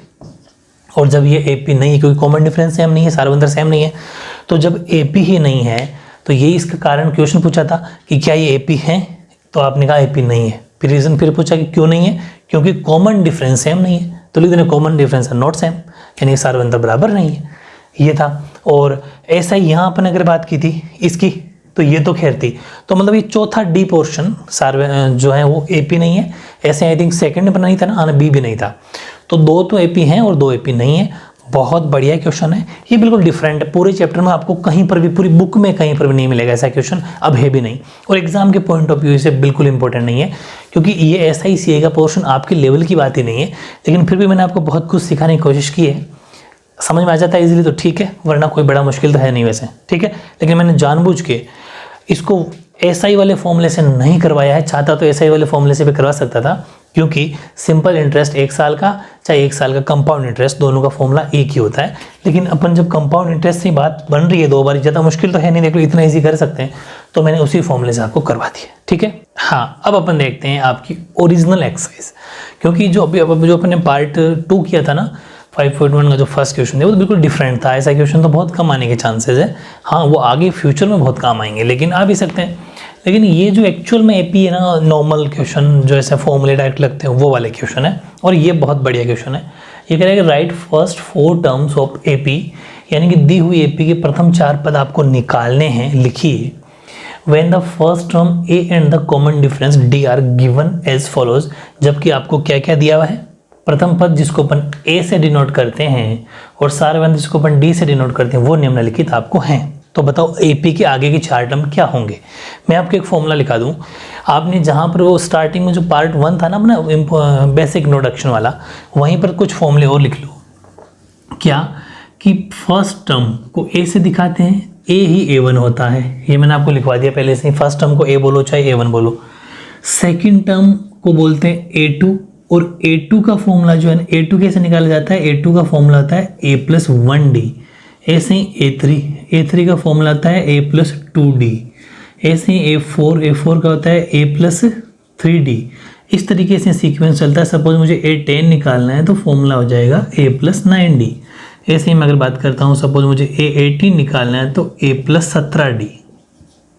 ये जहाँ पर आपने फॉर्मूले लिख रखे हैं ना, वहीं पर ये फॉर्मूले भी लिख लेना, ये भी अपने आप एक फॉर्मूले हैं।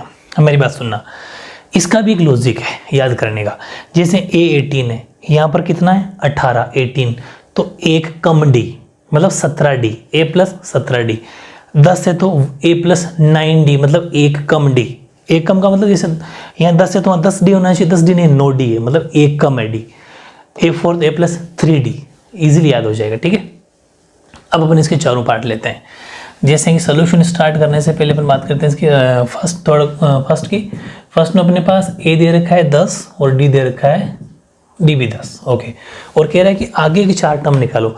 आगे के 4 टर्म का मतलब है उसने ये तो दे दिया, वो आपसे A2 पूछ रहा है, A3 पूछ रहा है, A4 पूछ रहा है, और वो आपसे A5 भी पूछ रहा है। A5 का होता है A+4D, ये भी पूछ रहा है। वो आपसे 4 टर्म और पूछ रहा है आगे के, ठीक है। चलो तो अपन सबसे पहले A तो है ही अपने पास, अब अपन को निकालना है A2। A2 मतलब सेकेंड टर्म, उसका फॉर्मूला क्या होता है बताओ, A+D। तो 10 + 10, तो A2 कितना हो गया 20 आ गया एक। तो फिर नेक्स्ट A3 और निकाल लेते हैं। A3 का फॉर्मूला A+2D। A कितना 10, 2 × D यानी 10, तो 10 + 20, तो ये कितना हो जाएगा 30। कौन A3, 2 आ गए। ऐसे ही A4 का फॉर्मूला A+3D, ये कितना 10, 3 × 10, तो 10 + 30 यानी कि 40, तो A4 हो गया 40। ऐसे ही A5 निकाल लो, A+4D, ये कितना 10, 4 × D भी 10, तो 10 + 40 यानी कि 50, तो A5 कितना 50। बहुत है, 4 आगे। तो आप लास्ट में एक लाइन लिख देनी है, therefore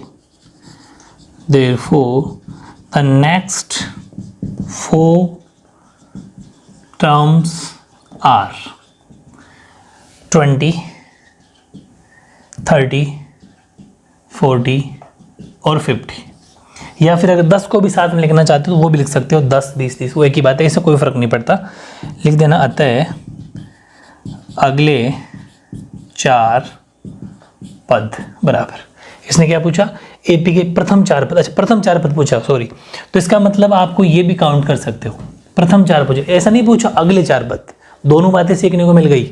ध्यान रखना, अगर वो कहता कि ये कह देता कि ए 10 है, फर्स्ट टर्म 10 है, इसके आगे के 4 पद, तब तो निकालने थे ये 4, लेकिन इसने कहा कि एपी के प्रथम 4 फर्स्ट 4, तो फिर 50 की ज़रूरत नहीं है, 10 तक ही।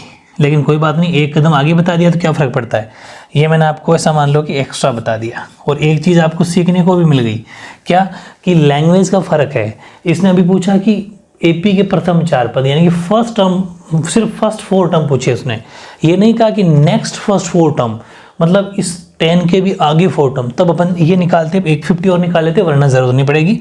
तो अभी आंसर ये अपना ये हो जाएगा, इसकी ज़रूरत नहीं है, इतना ही कर देना, इसकी मत करना भले। समझ में आ गई?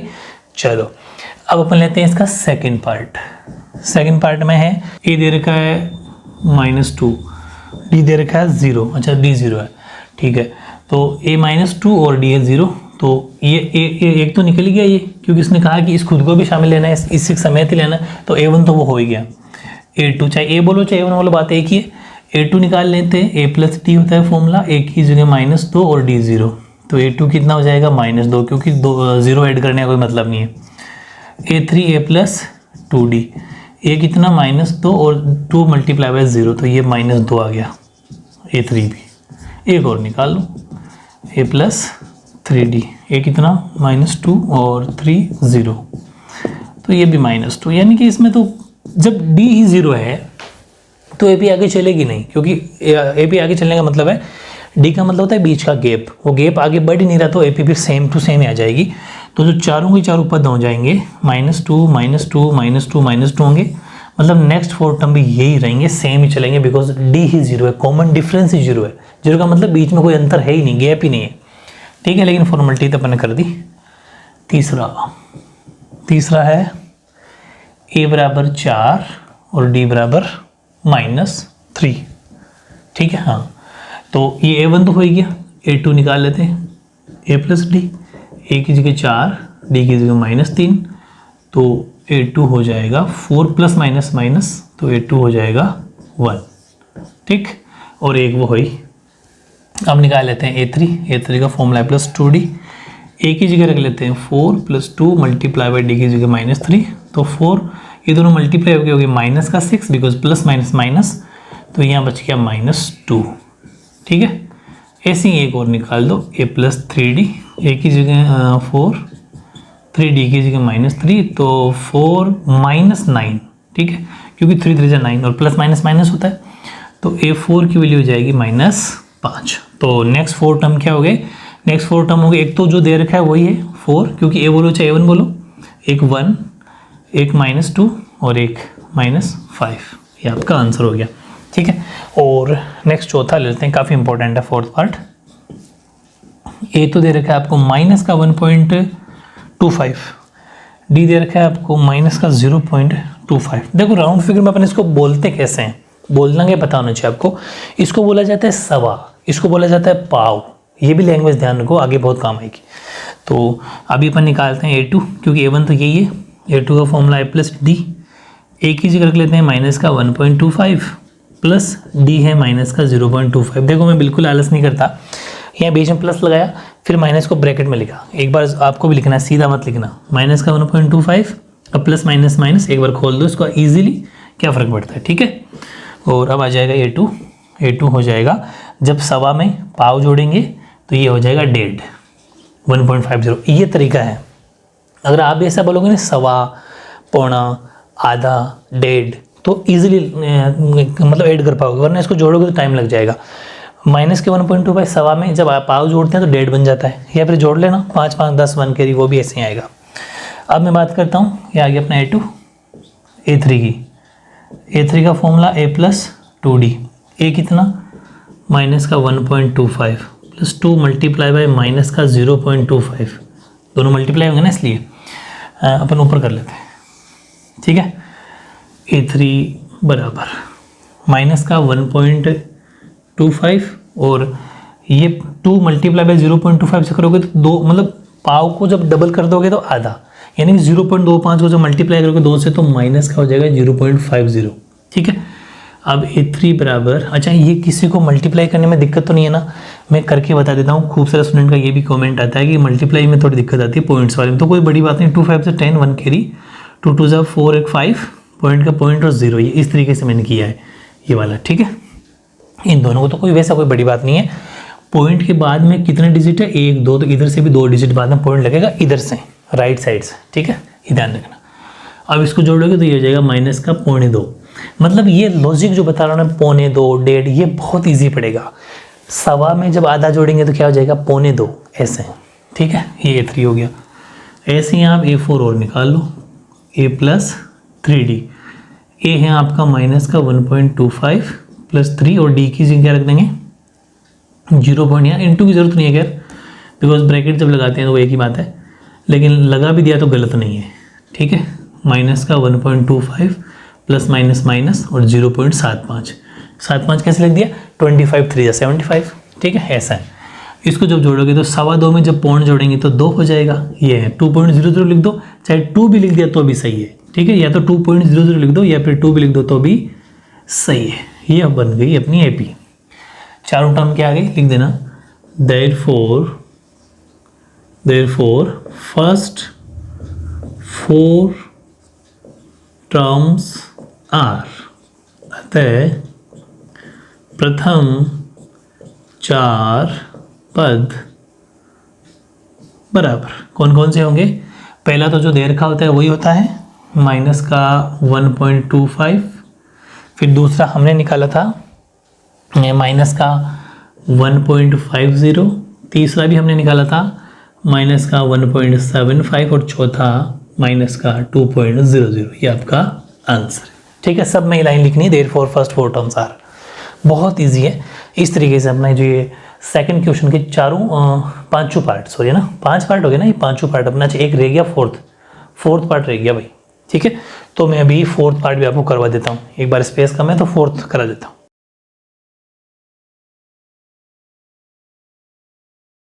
हाँ देख लो, 4th भी कर लेते हैं अपन। और इसका 4th पता नहीं कैसे रह गया, A बराबर -1 और D है 1/2। ठीक है, तो A1 तो यही हो जाना अपने। A2 निकालेंगे तो A2 का फॉर्मूला A प्लस D, और A तो है -1 प्लस D हो जाएगा 1/2। एलसीएम ले लेंगे, एलसीएम आ गया 2, तो -2 + 1, तो A2 हो गया -1/2। क्योंकि माइनस का 2 और प्लस का 1 तो एक चला गया, तो माइनस का बच गया फिर भी, क्योंकि ज़्यादा जिसकी वैल्यू होगी उसी का साइन आएगा। ऐसे ही A3 का formula A + 2D, A -1 + 2 multiply by D कितना है 1/2। 2 से 2 खत्म, -1 और ये +1। ठीक है, तो A3 हो गया 0, क्योंकि -1 + 1 से कट गया। ऐसे ही अपन एक और निकाल लेते हैं A4 होता है A + 3D। A की जगह -1 + 3 मल्टीप्लाई बाई 1/2। ठीक है, तो -1 प्लस ये हो गया 3.2, क्योंकि 3 को 1 से ऊपर मल्टीप्लाई, नीचे वाले नीचे मल्टीप्लाई, तो 3.2 हो गया। एलसीएम ले लिया तो एलसीएम आ गया 2, तो ये हो जाएगा -2 और ये हो गया 3, क्योंकि 1 और 3। ठीक, इतना जानते होंगे, ये तो खैर कॉमन सेंस है। तो 1/2। ठीक है, ये चारों टर्म आ गए। तो लास्ट में वही फिर लाइन लिख देंगे अपन, therefore the first 4 terms are, अतः प्रथम 4 पद बराबर कौन कौन से हो जाएंगे। एक तो जो दे रखा है -1, फिर माइनस का 1/2, फिर 0, फिर प्लस का 1/2। ऐसे आपको ऑटोमेटिक पता चल रहा है। बीच में आधा गैप है, माइनस का 1, इसमें से माइनस इसको 1/2 मतलब बढ़ गया, 1/2 आधा हो गया, फिर आधा बढ़ गया, तो फिर 0, फिर आधा 1/2। ठीक है, इस तरीके से एपी चल रही है। तो बहुत ईजी है। ये था अपना सेकंड क्वेश्चन के 5 पार्ट कंप्लीट।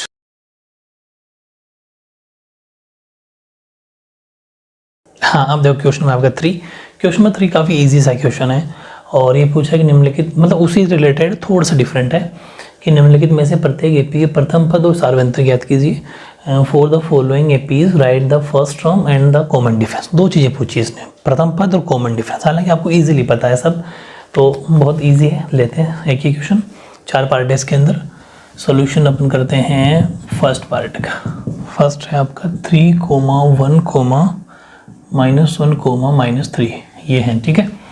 तो देखो ये तो एक स्टार्टिंग ही होगी आपकी इससे, तो फर्स्ट टर्म से। तो फर्स्ट टर्म का मतलब प्रथम पद, तो प्रथम पद जिसको अपन ए से दिखाते हैं वो तो हो गया 3। जो पहला ही पहला होता है वो फर्स्ट टर्म होता है, प्रथम पद होता है।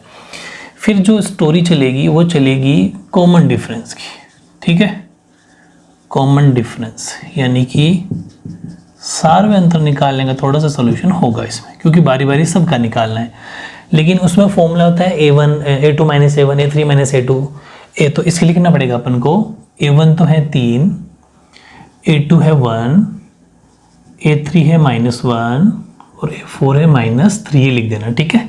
ये आप सब सोल्यूशन स्टार्टिंग में लिख देना, भले उसके बाद लिख देना, एक ही बात है। डी का फॉर्मूला होगा, सबसे पहले अपन लगाएंगे a2 - a1, क्योंकि सबसे पहले इसमें से ये माइनस होता है, तो ये हो जाएगा 1 - 3, 1 में से 3 चला जाएगा, a2 में से a1 चला जाएगा, तो ये आ जाएगा -2। तो डी क्या आ गया -2।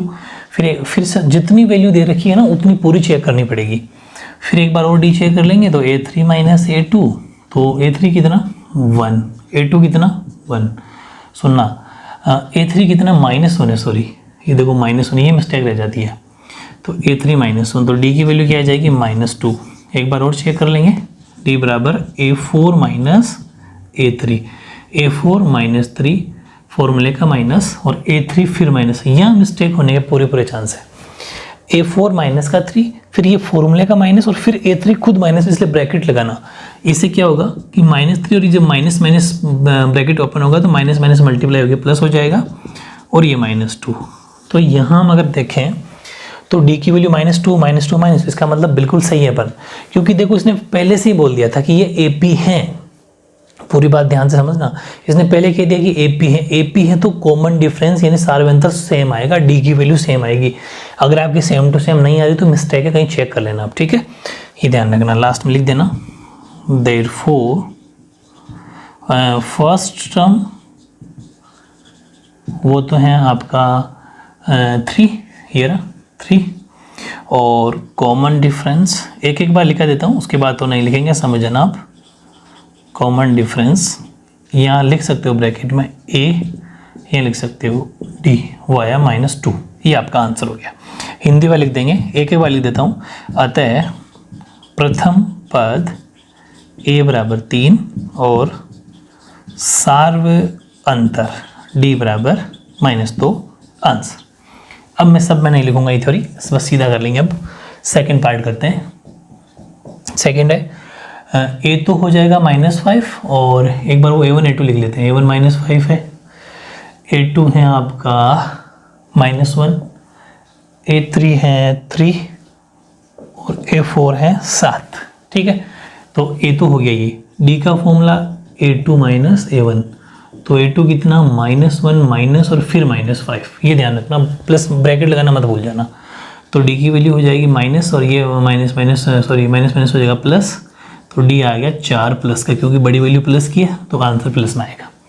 फिर नेक्स्ट चेक करते हैं अपन, d बराबर a3 - a2, a3 कितना, a3 है आपका 3, a2 कितना -1, ठीक है। लेकिन ये फॉर्मूले का वो वैल्यू का, तो d हो गया 3 और माइनस ब्रैकेट खोलने पर हो गया प्लस, तो d आ रहा है 4। बिल्कुल सही चल रहे हैं अपन। फिर एक बार और निकाल देंगे, a4 - a3, a4 है 7, ये माइनस और वो 3, ठीक है। तो d की वैल्यू क्या आ जाएगी 4, यानी कि तीनों बार d बिल्कुल सेम है, इसका मतलब अपन सही है। तो आंसर क्या हो गया आपका, ये पूरी 2 लाइनें वापस लिखनी है, लेकिन अभी मैं शॉर्ट में लिख रहा हूँ। a बराबर तो आपका है -5 और d बराबर है 4 आपका आंसर। हालांकि आपको पूरा लिख के आना है, वो आप समझ गए होंगे, मैंने आपको कहा भी था बार बार नहीं लिखेंगे, टाइम वेस्ट होता है। फिर अपन लेते हैं तीसरे पार्ट में a तो हो जाएगा 1/3, यहाँ पर पहले a1 लिख लो, a2 हो जाएगा 5/3, a3 हो जाएगा 9/3 और a4 हो जाएगा 13/3। ये निकाल ली अपन ने चारों वैल्यू, मतलब लिख ली। तो a तो हो जाएगा, जो a1 होता है वो a होता है, तो a तो हो गया 1/3, एक आंसर तो ये रहा। d का फॉर्मूला a2 - a1, यानी कि A2 कितना 5/3 माइनस A1 कितना 1/3। तो एलसीएम 3, 5 माइनस 1 तो D कितना आ गया 4/3। एक बार चेक किया 4/3 आया, फिर चेक करते हैं तो A3 माइनस A2, A3 की वैल्यू है 9/3, A2 की वैल्यू है 5/3। ठीक है, तो D आ गया एलसीएम 3 9 माइनस 5, इसमें भी D 4/3। एक बार और चेक कर लेते हैं, D बराबर A4 माइनस A3, तो D की वैल्यू A4 कितना 13/3 माइनस 9/3, तो D की वैल्यू क्या हो जाएगी एलसीएम 3 13 माइनस 9, यानी कि इसमें भी क्या आ रहा है 4/3। इसका मतलब अगर D सेम आ रहा है तो इसका मतलब अपन आंसर बिल्कुल सही है। तो last number 2 line, therefore first term तो हो गया 1/3 और कॉमन डिफरेंस 4/3। लास्ट चौथा पार्ट देख लेते हैं। ठीक है, जो फोर्थ पार्ट है वो है,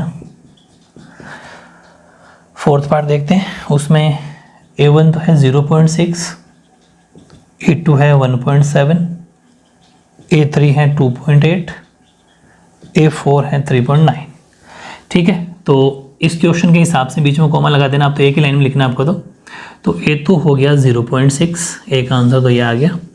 D चेक करना है तो A2 माइनस A1, तो A2 कितना 1.7 माइनस 0.6, तो आंसर आ गया 1.1। ये तो आप जान गए होंगे कैसे, कि ऐसे माइनस कर लेना, 1.7 है ऐसे लिखना, 1.7 पॉइंट के नीचे पॉइंट लिखना, और फिर है 0.6 तो पॉइंट की बाद वाली वैल्यू ऐसे इस तरीके से 1.1। ठीक है, इस तरीके से समझ आ गया ना।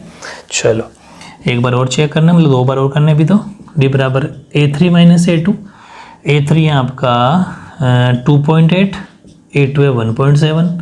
ये भी इजीली पता चल गया आपको कि 2.8 में से 1.7 जाएगा तो यहाँ पर भी 1.1 बच रहा है। कैसे 8 में से 7 गया तो 1, 2 में से गया तो 1, ऐसे भी कर सकते हो। D बराबर A4 माइनस A3, A4 है 3.9, A3 है आपका 2.8। ठीक है, तो यहाँ पर D क्या आ जाएगा, 9 में से 8 गया तो 1, यहाँ पर भी 1.1। तो मतलब हर बारी D की वैल्यू 1.1 1.1 आ रही है और A 0.6 आई। वापस वो 2 लाइनें और आपका आंसर। तो बहुत आसान है।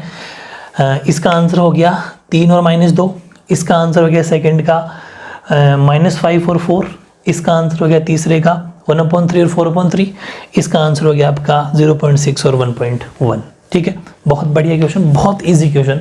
ये था आपका क्वेश्चन नंबर 3 आपका कंप्लीट।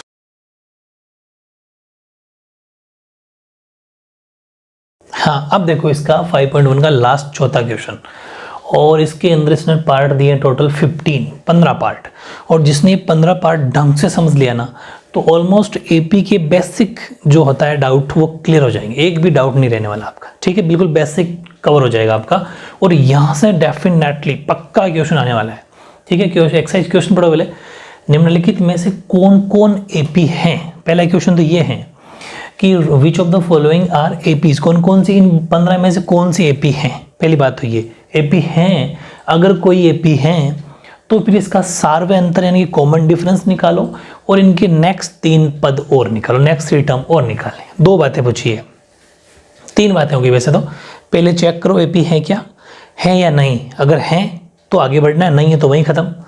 दूसरी बात, अगर एपी हैं तो आपका इसका सार्वय अंतर डी निकालो, कॉमन डिफरेंस निकालो, और कॉमन डिफरेंस साथ में नेक्स्ट 3 टर्म और निकालो। मतलब नेक्स्ट 3 टर्म का मतलब ये है कि A1 A2 A3 A4 तो यहाँ है, आपको निकालना A5 A6 A7, 3 और निकालने। समझ में आ गई, क्वेश्चन का पूरा बेस मजबूत हो गया। अब अपन एक एक लेते हैं क्वेश्चन। ठीक है, जैसे कि इसका फर्स्ट पार्ट सोल्यूशन मैं यहीं से स्टार्ट कर रहा हूँ जगह का यूज़ करते हुए।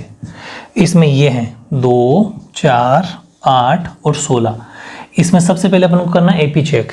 एपी चेक करने के लिए A1 2 A2 4 A3 8 और A4 हो गया 16, ये चारों अपन ने लिख देना है। ठीक है, अब अपन जब भी एपी चेक करना हो तो डी कॉमन डिफरेंस चेक करेंगे।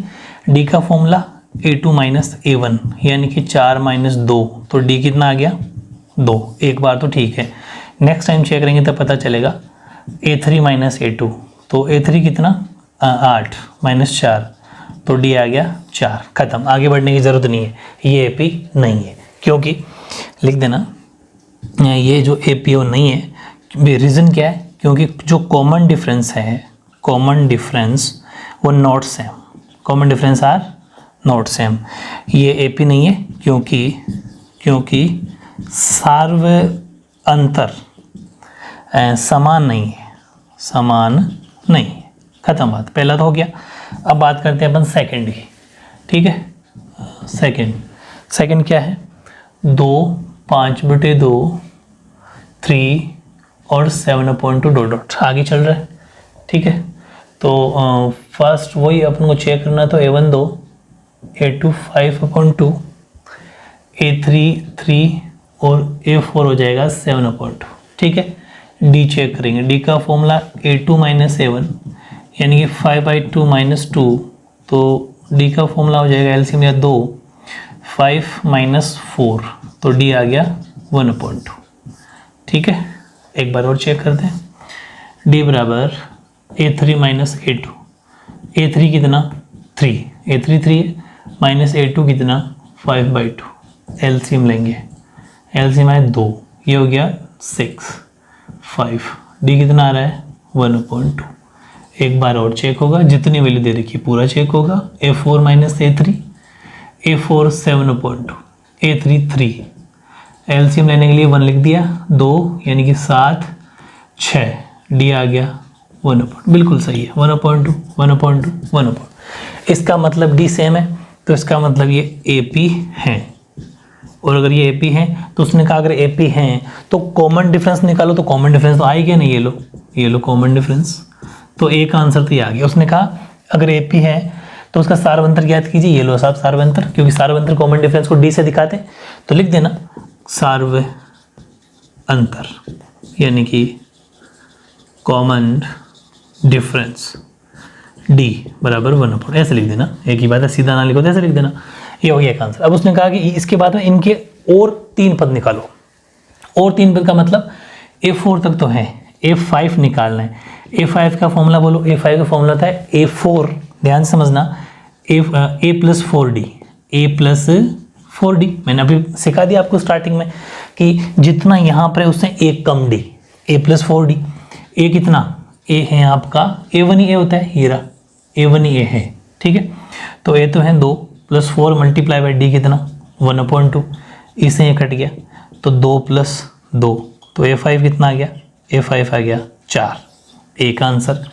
लेकिन उसने पूछे नेक्स्ट 3, तो अभी इतना ही नहीं, अभी और निकालना पड़ेगा, A6 और निकालना पड़ेगा, A6 का A + 5D, तो A कितना, A तो 2 5 × D, तो 2 + 5/2, एलसीएम आ गया 2, तो 4 + 5, तो A6 हो गया 9/2, ठीक है 2। तीसरा एक और निकालना पड़ेगा A7, A7 का फॉर्मूला A + 6D, A कितना 2 + 6 × D कितना, D तो खैर 1/2 है, इसे ही कट रहा 3 बार, तो 2 + 3 5, ठीक है भाई, 2 और 3 5 हो गए, 2 की टेबल 2 3 6 होता है, ये हो गया। यानी कि नेक्स्ट 3 टर्म के आगे 4 9/2 और 5, या इसको आप 4.5 भी लिख सकते हो, 4 9/2 को 4.5 भी गलत नहीं है, सही। लेकिन यहाँ अपोन में लिखा हुआ तो अपन यहाँ पर अपोन में लिख लेते हैं। अगर वहाँ पर बीच वाली वैल्यू पॉइंट में होती है, जैसे यहाँ पर 2.5 होती ना, तो आप भी इस फॉर्म में तैयार कर दिया करो AP को, आप भी यहाँ 4.5 लिख सकते थे, लेकिन अभी इसको मत लिखना, ये लिखना। तो लास्ट लाइन हो जाएगी फिर एक, देयरफॉर नेक्स्ट 3 टर्म्स आर, अतः अगले 3 पद वो हो जाएंगे 4, 9/2, 5, आपका आंसर। एक साथ लिखना चाहते हो तो एक साथ लिख सकते हो, 2, 5.2, 3, 7.2, 4, 9/2, 5, आंसर एक ही बात है, ठीक है।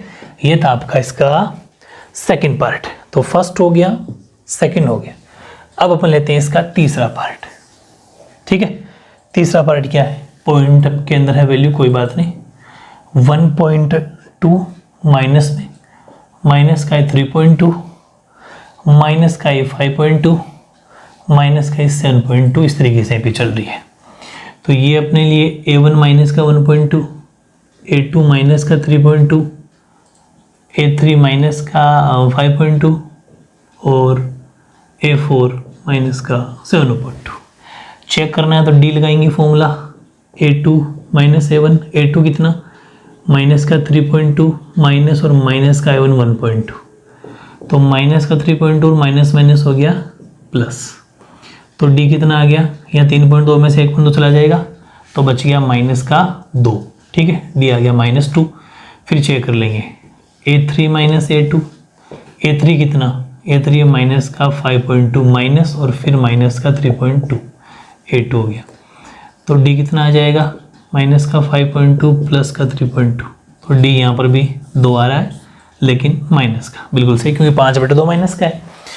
ठीक है, एक बार और चेक करना पड़ेगा A4 माइनस A3, A4 कितना माइनस का 7.2 माइनस और A3 कितना माइनस का 5.2, तो माइनस का 7.2 माइनस माइनस प्लस, तो यहाँ पर भी D माइनस का 2। डी हर बार यहाँ पर भी यहाँ पर भी यहाँ पर भी डी सेम है, इसका मतलब ये AP हैं, और अगर ये AP हैं तो नेक्स्ट 3 टर्म निकालने पड़ेंगे। ठीक है, तो अपन को स्पेस ले लेते हैं अपनी यहाँ, ठीक है, दोनों का कॉमन स्पेस कहाँ में ले रहे हैं, यहाँ तक। नेक्स्ट 3 टर्म निकालने के लिए क्या करना पड़ेगा, अपने पास A1 है, A2 है, A3 A4 है, अपन को निकालना है A5। A5 का फॉर्मूला A + 4D, A की वैल्यू कितनी माइनस का 1.2 प्लस 4D की वैल्यू कितनी -2, तो माइनस का 1.2 और ये हो जाएगा माइनस का 8, तो आंसर आएगा माइनस का 9.2। A5 आ गया, एक आंसर आ गया माइनस का 9.2। ए से अपन निकालते हैं A6 का फॉर्मूला A + 5D, A की वैल्यू कितनी माइनस का 1.2 प्लस 5 और D की जगह -2, तो माइनस का 1.2 और माइनस का 10, ये हो जाएगा माइनस का 11.2। कौन आ गया ये A6।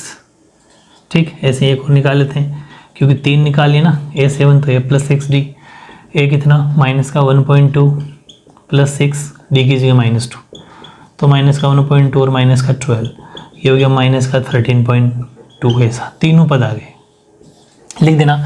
Therefore next 3 terms are -9.2, -11.2, -13.2। ठीक है, बेहद आसान है। ये था आपका तीसरा पार्ट।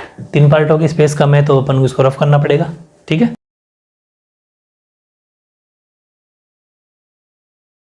अब देखो नेक्स्ट चौथा पार्ट। ठीक है, 4th पार्ट लेते हैं अपन, वो है आपका -10, -6, -2, 2 और 2। ठीक है, तो A1 हो गया -10, A2 हो गया -6, A3 हो गया -2 और A4 हो गया 2। ठीक, D चेक करते हैं। D के लिए A2 - A1 यानी कि -10 माइनस और सॉरी A2 - A1 तो -6 आएगा, -6 माइनस और -10, तो -6 माइनस हो गया प्लस, तो D क्या आ गया प्लस का 4। ऐसे ही अपन फिर चेक कर लेते हैं, तो D बराबर A3 - A2, A3 हो जाएगा आपका -2 माइनस और फिर -6, तो -2 और माइनस हो जाना प्लस, तो D आ गया फिर 4 आ रहा है। ठीक है, फिर एक बार और चेक कर लेते हैं, वो हो जाएगा A4 - A3, A4 कितना है 2 माइनस और फिर -2, तो ये 2 और माइनस हो जाना है प्लस, तो D यहाँ पर भी 4 आ रहा है। मैंने सीधा कर दिया, समझ जाना आप, 2 + 2, चलो ऐसा कर देता हूँ, D आ गया 4, मतलब हर बारी D जो आ रहा है वो 4 आ रहा है। इसका मतलब ये क्या है, ये AP है, और अगर AP है तो नेक्स्ट 4 टर्म निकालने पड़ेंगे। A4 तक तो अपने पास में है ही, तो अब अपन को निकालना है A5 का A + 4D, A कितना -10 + 4D कितना 4, तो -10 + 16, तो A5 हो जाएगा 6, क्योंकि 16 में 10 चले जाएंगे। ऐसे ही A6 का A + 5D, तो A की जगह -10 + 5D की जगह रख लेंगे 4, तो -10 + 20, तो A6 हो जाएगा +10। ठीक, एक और निकाल लेते हैं A7 हो जाएगा A + 6D, A की वैल्यू हो जाएगी आपकी वही -10 + 6 × 4, तो -10 + 24, तो A7 हो जाना है आपका 14।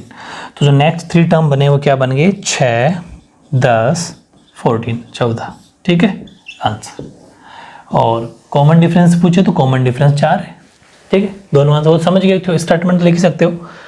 अब लेते हैं अपन 5वां। पांचवा पार्ट है 3 comma 3 plus root 2 3 plus 2 root 2 3 plus 3 root 2, इतना ही।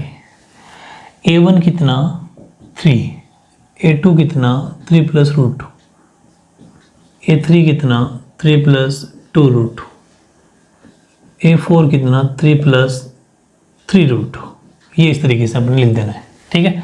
अब अपन चेक करते हैं AP है या नहीं, तो D चेक करते हैं। D का formula A2 minus A1, 3 plus root 2 minus 3, ठीक है। अब ध्यान से समझना, 3 से 3 कट जाना, प्लस माइनस कट जाता है, पीछे बच गया रूट 2, एक बार चेक हो गया। दूसरी बार D बराबर A3 माइनस A2, A3 है 3 प्लस 2 रूट 2 माइनस A2, वो है 3 प्लस रूट 2, लेकिन ब्रैकेट लगाना मत भूलना, बहुत बड़ी गलती हो जाएगी। बीच में माइनस है, दो वैल्यू हो, अगर अकेली होती तो कोई बात नहीं, वो सीधा उसी पे अप्लाई होना है माइनस, लेकिन जब दो वैल्यू हो ना, दो नंबर हो, तो ब्रैकेट लगाना ना भूलना। 3 प्लस 2 रूट 2, फिर माइनस 3 और माइनस रूट 2, समझ में आ गई, क्योंकि ये जो माइनस है दोनों साइन चेंज कर देगा। 3 से 3 कट, 2 रूट 2 में से 1 रूट 2 गया, तो यहाँ बच गया 1 रूट 2, ये समझना है। यानी कि 2 रूट 2 में से 1 रूट 2 गया, ऐसा मान लो यहाँ पर 1 तो है ही है ना, तो 2 रूट 2 में से 1 रूट 2 गया, तो 1 रूट 2 बच गया, गलती हो जाएगी, ध्यान रखना। फिर D में A4 माइनस A3, A4 कितना 3 प्लस 3 रूट 2, ठीक है, माइनस A3 कितना, A3 है 3 प्लस 2 रूट 2, मैंने क्या लगाया देखो ब्रैकेट, इसको मत भूल जाना। 3 प्लस 3 रूट 2, अब माइनस 3 और माइनस 2 रूट 2, ठीक है। 3 से 3 फिर कट, 3 रूट 2 में से 2 रूट 2 गया, तो 1 रूट 2 बच गया, यानी कि यहाँ पर भी D क्या आ रहा है रूट 2।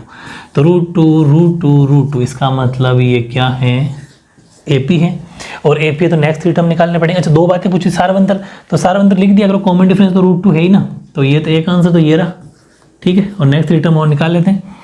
नेक्स्ट 3 टर्म के लिए अपन को A5 निकालना है, क्योंकि A4 तक तो है ही ना अपने पास।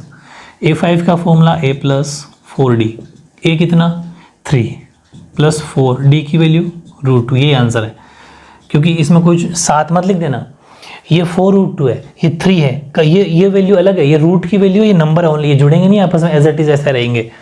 A6 का formula A plus 5D, 3 plus 5 root 2, यही आंसर है। A7 A plus 6D, 3 plus 6 root 2, बस यही आंसर, तीनों पद आगे, तीनों टर्म आगे, ठीक है। तो ये था अपना पांचवा पार्ट। छठा इतने स्पेस में आएगा नहीं, वैसे आ जाएगा, क्योंकि वो देखते हैं, इससे पता चल रहा है कि वो AP है ही नहीं। 0.2, 0.22, 0.3 बार 2, 0.4 बार 2, ठीक है। तो A1 तो है 0.2, A2 है 0.22, A3 है 0.222, A4 है 0.222, ठीक है। D बराबर A2 माइनस A1, A2 है 0.22 माइनस 0.2। अब देखो माइनस कैसे करना है। पॉइंट के बाद में कितना डिजिट है, 1 2, पॉइंट के बाद में 2 डिजिट है, तो यहाँ पर भी पॉइंट के बाद 2 डिजिट बना सकते हो माइनस करने के लिए। कैसे माइनस करोगे आप, 0.22, तो इसको 0.2 करोगे, इससे बैठे यहाँ 0 लग लो, एक ही बात है, माइनस करने में आसानी रहे, ठीक है। तो आंसर निकल के आया 0.02, ठीक है। एक बार और चेक करते हैं। D बराबर A3 माइनस A2, A3 कितना है 0.222 माइनस 0.22, ऐसा करोगे तो देखो 3 बार 2 है, ये लो, और इसके बाद यहाँ है 2 2, है ना, 0 कर देंगे, तो 2 तो 2, फिर यहाँ 0, ठीक है, यहाँ 0, यानी कि 0.002 आ रहा है D। क्या ये D सेम हो सकता है ही नहीं सेम, या तो 0.02 ये, वहाँ पर 0.002 है। अगर D सेम नहीं है तो ये AP ही नहीं है, ठीक है, तो ये AP नहीं है, AP नहीं है तो आगे नेक्स्ट 3 टर्म भी नहीं निकलेंगे। तो ये था अपना छठा पार्ट भी हो गया। अब थोड़े पार्ट हैं उनके लिए और कर लेते हैं, लेकिन इसको रफ करना पड़ेगा।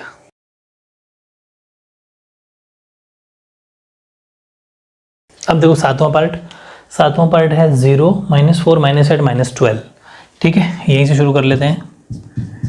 सातवें पार्ट का सॉल्यूशन, A1 है 0, A2 है माइनस का 1.4, A3 है सॉरी माइनस का 4 ही है, A2 है माइनस का 4, A3 है माइनस का 8 और A4 है माइनस का 12, ठीक है। तो D चेक करते हैं। D का फॉर्मूला A2 माइनस A1, यानी कि -4 -0 तो डी तो -4 ही आ जाना है क्योंकि 0 का कोई मतलब नहीं।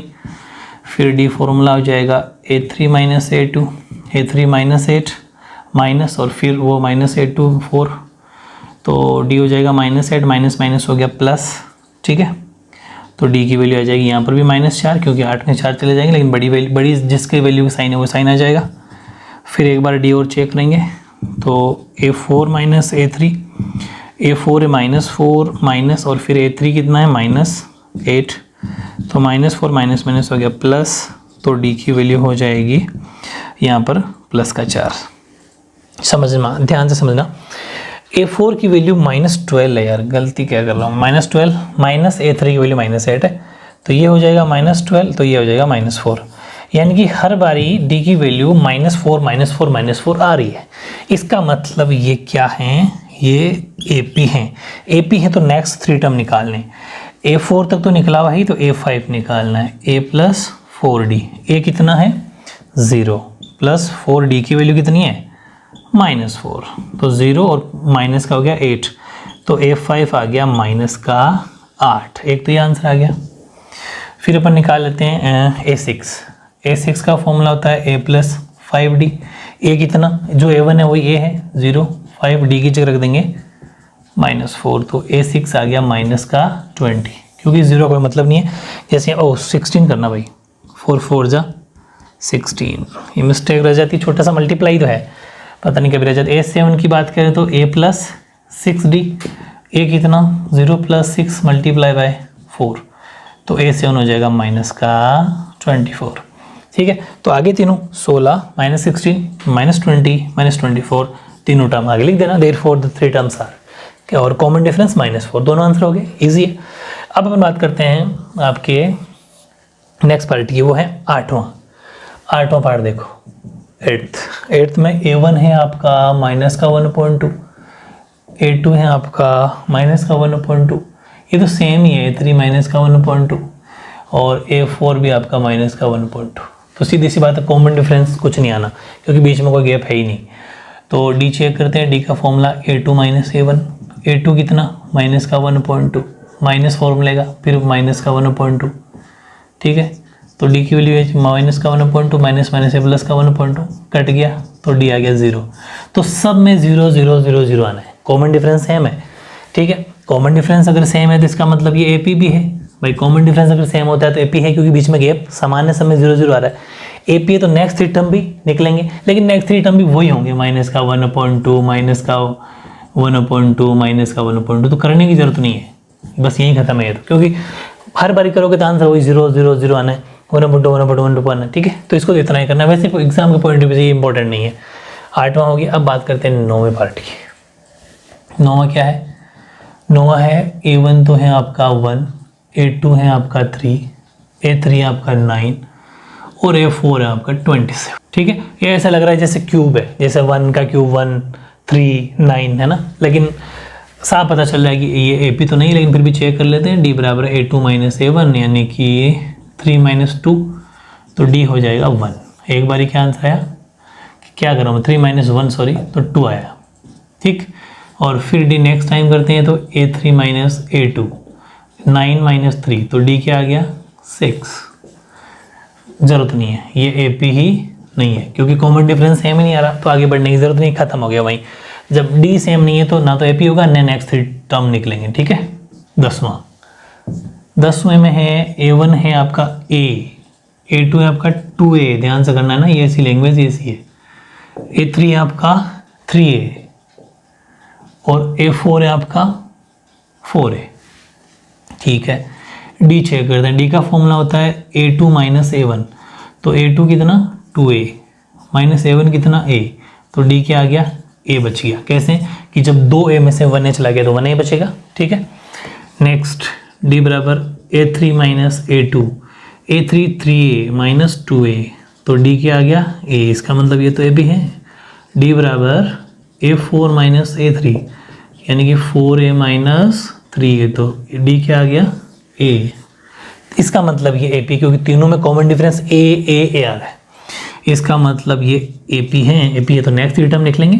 तो एक तो निकालेंगे A5 का फॉर्मूला A + 4D, तो A5 बराबर ए की वैल्यू तो है A, 4 और D की वैल्यू भी A, तो A5 बराबर A + 4 है, यानी A5 की वैल्यू आ गई 5 है।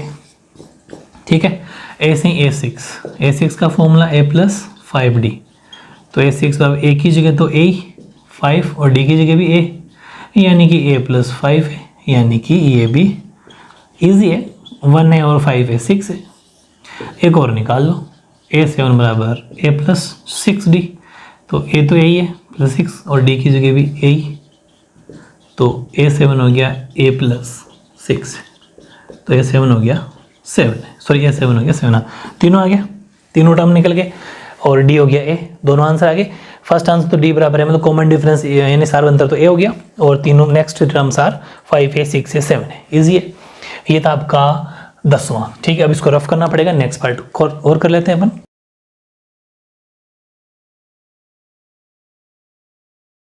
तो A2 कितना है, A2 है आपका A² और ये है A। अब ध्यान रखना, यहाँ पावर A², यहाँ पर A है, इसमें आप माइनस तो कर नहीं सकते, कॉमन ले सकते हो। कॉमन का मतलब जो दोनों में हो, इसमें भी A है, इसमें भी A है, मतलब भाई A की पावर 1 तो है ही ना इसमें भी, तो A कॉमन ले सकते हैं। तो A से A कट गया, तो पीछे A बच गया A - 1, मतलब मेरी बात ये समझना, यहाँ A² का मतलब है A × A, 2 बार A है, तो उसमें से एक A निकालिए तो फिर भी A के तो बच गया, और यहाँ पर A से खत्म, क्योंकि जो कॉमन लिया जाता है वो उसका डिवाइड किया जाता है। चलो ये D हो गया। सेकंड टाइम D निकालते हैं, A3 - A2, A3 ये रहा, A³ - A², फिर वही सेम सिस्टम रहेगा, कॉमन जा सकता है, A² कॉमन ले सकते हैं दोनों में, A² कॉमन लेने से A³ में से A² निकल गया, तो A बचा, A² से A² खत्म 1, लेकिन बस आगे बढ़ने की जरूरत नहीं है, यहाँ A - 1, लेकिन यहाँ A² A - 1, यहाँ पे A² है गया A, तो इसका मतलब ये AP नहीं है, क्योंकि कॉमन डिफरेंस सेम नहीं है, तो AP कहाँ से हुई। चलो खत्म, ये तो यहीं पर। अब बात करते हैं 12वें क्वेश्चन की। ठीक है, 12 काफ़ी बढ़िया क्वेश्चन, √2, √8, √18 और √32, बहुत नई चीज़ है, बहुत कुछ सिखाएगा आपको, ध्यान से समझना है। ऐसा क्वेश्चन जब भी आ जाए और रूट के अंदर की वैल्यू खुले नहीं, खुलेगा मतलब जैसे यहाँ पर अगर 16 होता तो 4 कर लेते आप, 50 होता तो आप, सॉरी 25 होता तो 5 निकाल लेते हैं, क्योंकि 25 का 5 होता है, लेकिन यहाँ पर रूट टूट नहीं रहा। तो इसको एक तरीका और है कि अपन इसी को ऐसा भी लिख सकते हैं, जैसे √2, इसको 2√2, इसको 3√2, इसको 4√2, बताता हूँ कैसे लिख सकते हैं। देखो ऐसा क्वेश्चन जब भी आ जाए तो ये 32 है, इसका ऐसा प्राइम फैक्टराइजेशन की तरह कर सकते हो, 2 से 16, 2 से 8, 4, ये तो खैर आप जानते होंगे एलसीएम की तरह करते हैं अपन, है ना। तो अब यहाँ पर 2 के जोड़ा बन गया एक, और जिसका जोड़ा नहीं बना वो रूट में रहता है। ठीक है, उसके ऊपर कैप सुरक्षित उसको रखा जाता है, जिसका जोड़ा नहीं हो। ठीक है, तो यानी कि 4√2, समझ में आ गई कैसे 4√2 बना, कि जिसके 2 के जोड़े बन गए वो तो बाहर आ गए 2 × 2। ठीक है, और √2, हालांकि मैंने एक टेक्निक बता रखी है, इतना नहीं करने की जरूरत है, एक दिमाग और लगा लो कि इस 4 को जो अपन बाहर लिखते हैं उसको उसी से मल्टीप्लाई करो, 4 × 4 16, 16 को 2 से 16 दूनी 32, 3 का डबल स्क्वायर कितना था 9, 9 2 18, 2 का डबल 4, 4 2 8, यहाँ बाहर कौन है 1, दिख नहीं रहा, 1 लिखने की जरूरत नहीं, 1 का स्क्वायर 1 होता है, 1 तो 2, समझ में आ गई। वरना नहीं आता हो ये वाली मेरी टेक्निक, तो इस तरीके से कर लेना, जैसे आप अगर 18 की करोगे, ये लो 18, तो इस तरीके से करोगे तो 9, ठीक, अब 3 का जाएगा तो 3 खत्म। अब इसका तो जोड़ा बन गया, उस जिसका जोड़ा पेयर नहीं बना वो रूट के अंदर ही जाएगा, तो 3√2, समझ में आ गई। इस तरीके से उसी को तोड़ के लिखा जा सकता है। अब क्या हो गया कि रूट की रूट सेम टू सेम सी वैल्यू बन गई, तो A1 तो हो गया √2, A2 हो गया 2√2, A3 हो गया 3√2, और A4 हो गया 4√2, और जब तक नहीं तोड़ोगे तो सॉल्व नहीं होगा फिर। ठीक है, ये भी ध्यान रखना। अब D चेक करते हैं, ये सब अपना निकल चुका है, A4 A2 ये सब D की वैल्यू, A2 - A1, A2 कितना 2√2 - √2, तो D कितना आ जाएगा 1√2, 1 लिखने की जरूरत नहीं है, क्योंकि 2√2 में से 1√2 चला गया तो 1√2 बच गया। ठीक है, और चेक कर लो, A3 - A2, A3 है 3√2 माइनस A2 है 2√2, यहाँ पर भी D क्या आ रहा है √2, क्योंकि 3√2 में से 2√2 चला गया। एक बार और D चेक कर लो, D आ गया A4 - A3, A4 कितना 4√2 - 3√2, तो डी क्या आ गया, रूट 2, क्योंकि 4 रूट 2 में से 3 रूट 2, तो इसका मतलब ये है कि तीनों में डी सेम आ रहा है। डी सेम आ रहा है, इसका मतलब ये क्या है, ये एपी है। क्या है ये, एपी है। एपी है तो नेक्स्ट थ्री टर्म निकालना है। नेक्स्ट थ्री टर्म का मतलब A1 A2 A3 A4 तो आ चुका, अब अपन को निकालना है A5। A5 का फॉर्मूला A + 4D, ए कितना, √2 + 4D भी √2, 1 √2 4 √2 5 √2, तो A5 कितना आ गया, 5 √2। ए से निकालना A6, A6 का फॉर्मूला A + 5D, ए कितना, √2 + 5 √2, तो A6 कितना हो जाएगा, 6 √2। क्यों, क्योंकि 5 √2 + 1 √2। एक और निकाल लो, A7, A7 का फॉर्मूला A + 6D, ए कितना, √2 6 + √2, तो A7 कितना, 7 √2। तो therefore the next three terms are 5 √2 6 √2 7 √2 and common difference are √2, यानी सारे अंतर तो √2 है और अगले 3 5 √2 6 √2 7 √2, इजी, बहुत इजी। अब नेक्स्ट लेते हैं अपन 13वां 13 में A1 है √3, A2 है √6, A3 है √9 और A4 है √12। ठीक है, अब किसी का भी रूट हट नहीं सकता, यहाँ हट सकता है √3, लेकिन कोई बात नहीं, उसका कोई मतलब नहीं है। √3 को नहीं तोड़ सकते, 6 को भी नहीं तोड़ सकते, किसी को भी नहीं तोड़ सकते। डी, ये A1 है, डी का फॉर्मूला A2 - A1, A2 √6 - √3। ठीक है, √6 - √2। आप देखो ये इसमें से हालांकि माइनस नहीं हो सकता, √6 में √3 माइनस नहीं हो सकता, लेकिन हाँ एक स्टेप और चल सकती है कि आप √6 को लिख सकते हो √2 × √3 और ये √3 अपनी जगह, लेकिन इस 6 को तोड़ा जा सकता है √2 × √3 में। अब ज़्यादा से ज़्यादा ये हो सकता है कि दोनों में कॉमन ले लो, आप √3 कॉमन ले सकते हो, तो अंदर बच जाएगा √2। भाई इन दोनों में से √3 चला गया तो पीछे बचा √2, माइनस का माइनस, √3 से √3 खत्म, तो 1 टाइम। एक तो डी आया, ये एक बार डी और चेक कर लेते हैं, एक बार देखिए 2 बार और करना पड़ेगा, A3 - A2, लेकिन पता यहीं पर चल जाएगा अपन को कि ये पी है या नहीं। A3 है √9 - A2 है √6, हालांकि √9 3 लिख सकते हैं अपन, लेकिन अभी इस क्वेश्चन के अकॉर्डिंग ना भी लिखें तो ठीक रहेगा। इसको लिख सकते हैं √3 × √3, इसको लिख सकते हैं √2 × √3। अब दोनों में क्या कॉमन जा सकता है, आप समझ गए होंगे, √3 कॉमन जा सकता है। √3 से √3 खत्म, फिर भी इसका एक √3 बच गया, इससे √3 से √3 इसका √2 बच गया, बस। इसके आगे सॉल्व नहीं होगा, आगे बढ़ने की ज़रूरत नहीं है, क्योंकि ये AP नहीं है, क्योंकि दोनों का D सेम नहीं है। तो ये था आपका 13 पार्ट। अब 2 पार्ट और बच गए, वो अपन कर लेते हैं।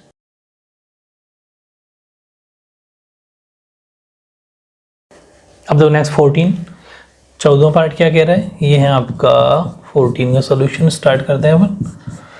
1 का स्क्वायर, 3 का स्क्वायर, तो एक काम करते हैं सीधा सॉल्यूशन लिखना स्टार्ट करते हैं। 1 का स्क्वायर 1, 3 का स्क्वायर 9, 5 का स्क्वायर 25 और 7 का स्क्वायर 49। ठीक है, ऐसा लिखना है आपको सबसे पहले, मतलब हर क्वेश्चन कुछ ना कुछ नया आपको सिखा रहा है। तो A1 हो गया आपका 1, A2 हो गया 9, A3 हो गया 25, A4 हो गया 49। D चेक करते हैं, D के लिए A2 - A1, क्योंकि AP चेक करना है, तो 9 - 1, तो D हो गया 8। ऐसे ही A3 - A2, A3 की वैल्यू 25 - 9, तो D हो गया आपका 16। ठीक है ना, हाँ। फिर अपन D चेक करते हैं एक बार और, A4 - A3। ठीक है, तो A4 कितना 49 - A3 25, तो आई थिंक 24 आ रहा है। ठीक है, मतलब D सेम नहीं आ रहा, 8 आ रहा है, 16 आ रहा है, 24 आ रहा है। हालांकि मैं इसको ना भी करता यहीं खत्म होगी बात, तो क्योंकि यहीं D सेम नहीं आ रहा, तो ये AP नहीं है, इसकी ज़रूरत भी नहीं पड़ती, लेकिन कोई बात नहीं। अब लास्ट पार्ट देखते हैं अपन 15वां। ठीक है, 1 का स्क्वायर 1, 2 का स्क्वायर 25, 7 का स्क्वायर 49 और 73, इस तरीके से क्वेश्चन दे रखे हैं। अपन बात करते हैं सोल्यूशन की। तो A1 तो है 1, A2 है 25, A3 है 49, A4 है 73। D चेक मतलब AP चेक, तो A2 - A1, तो D की वैल्यू हो जाएगी 25 - 1। ठीक है, तो D हो गया 24। फिर चेक करते हैं, A3 - A2, 49 - 25, तो डी यहाँ पर भी 24। फिर डी चेक करते हैं, A4 माइनस A3 यानी कि 73 माइनस 49, तो डी की वैल्यू यहाँ पर भी 9 में से, अच्छा सुनो, 3 में से 9 जाता नहीं तो 13 में जाएगा, 13 में से 9 गया तो 4, 6, यहाँ पर भी 24, मतलब सब में डी सेम आ रहा है, इसका मतलब AP है। अगर ये समांतर श्रेणी AP हैं, अच्छा एक आंसर तो ये हो ही गया जो आपसे इसे पूछता है हर बार, 2 पूछ रहे हैं ना वो, तो एक तो हो गया कॉमन डिफरेंस, यानी कि हालांकि हर बार आपको लिखना ही है, वो तो हो गया 24, एक आंसर तो ये हो गया।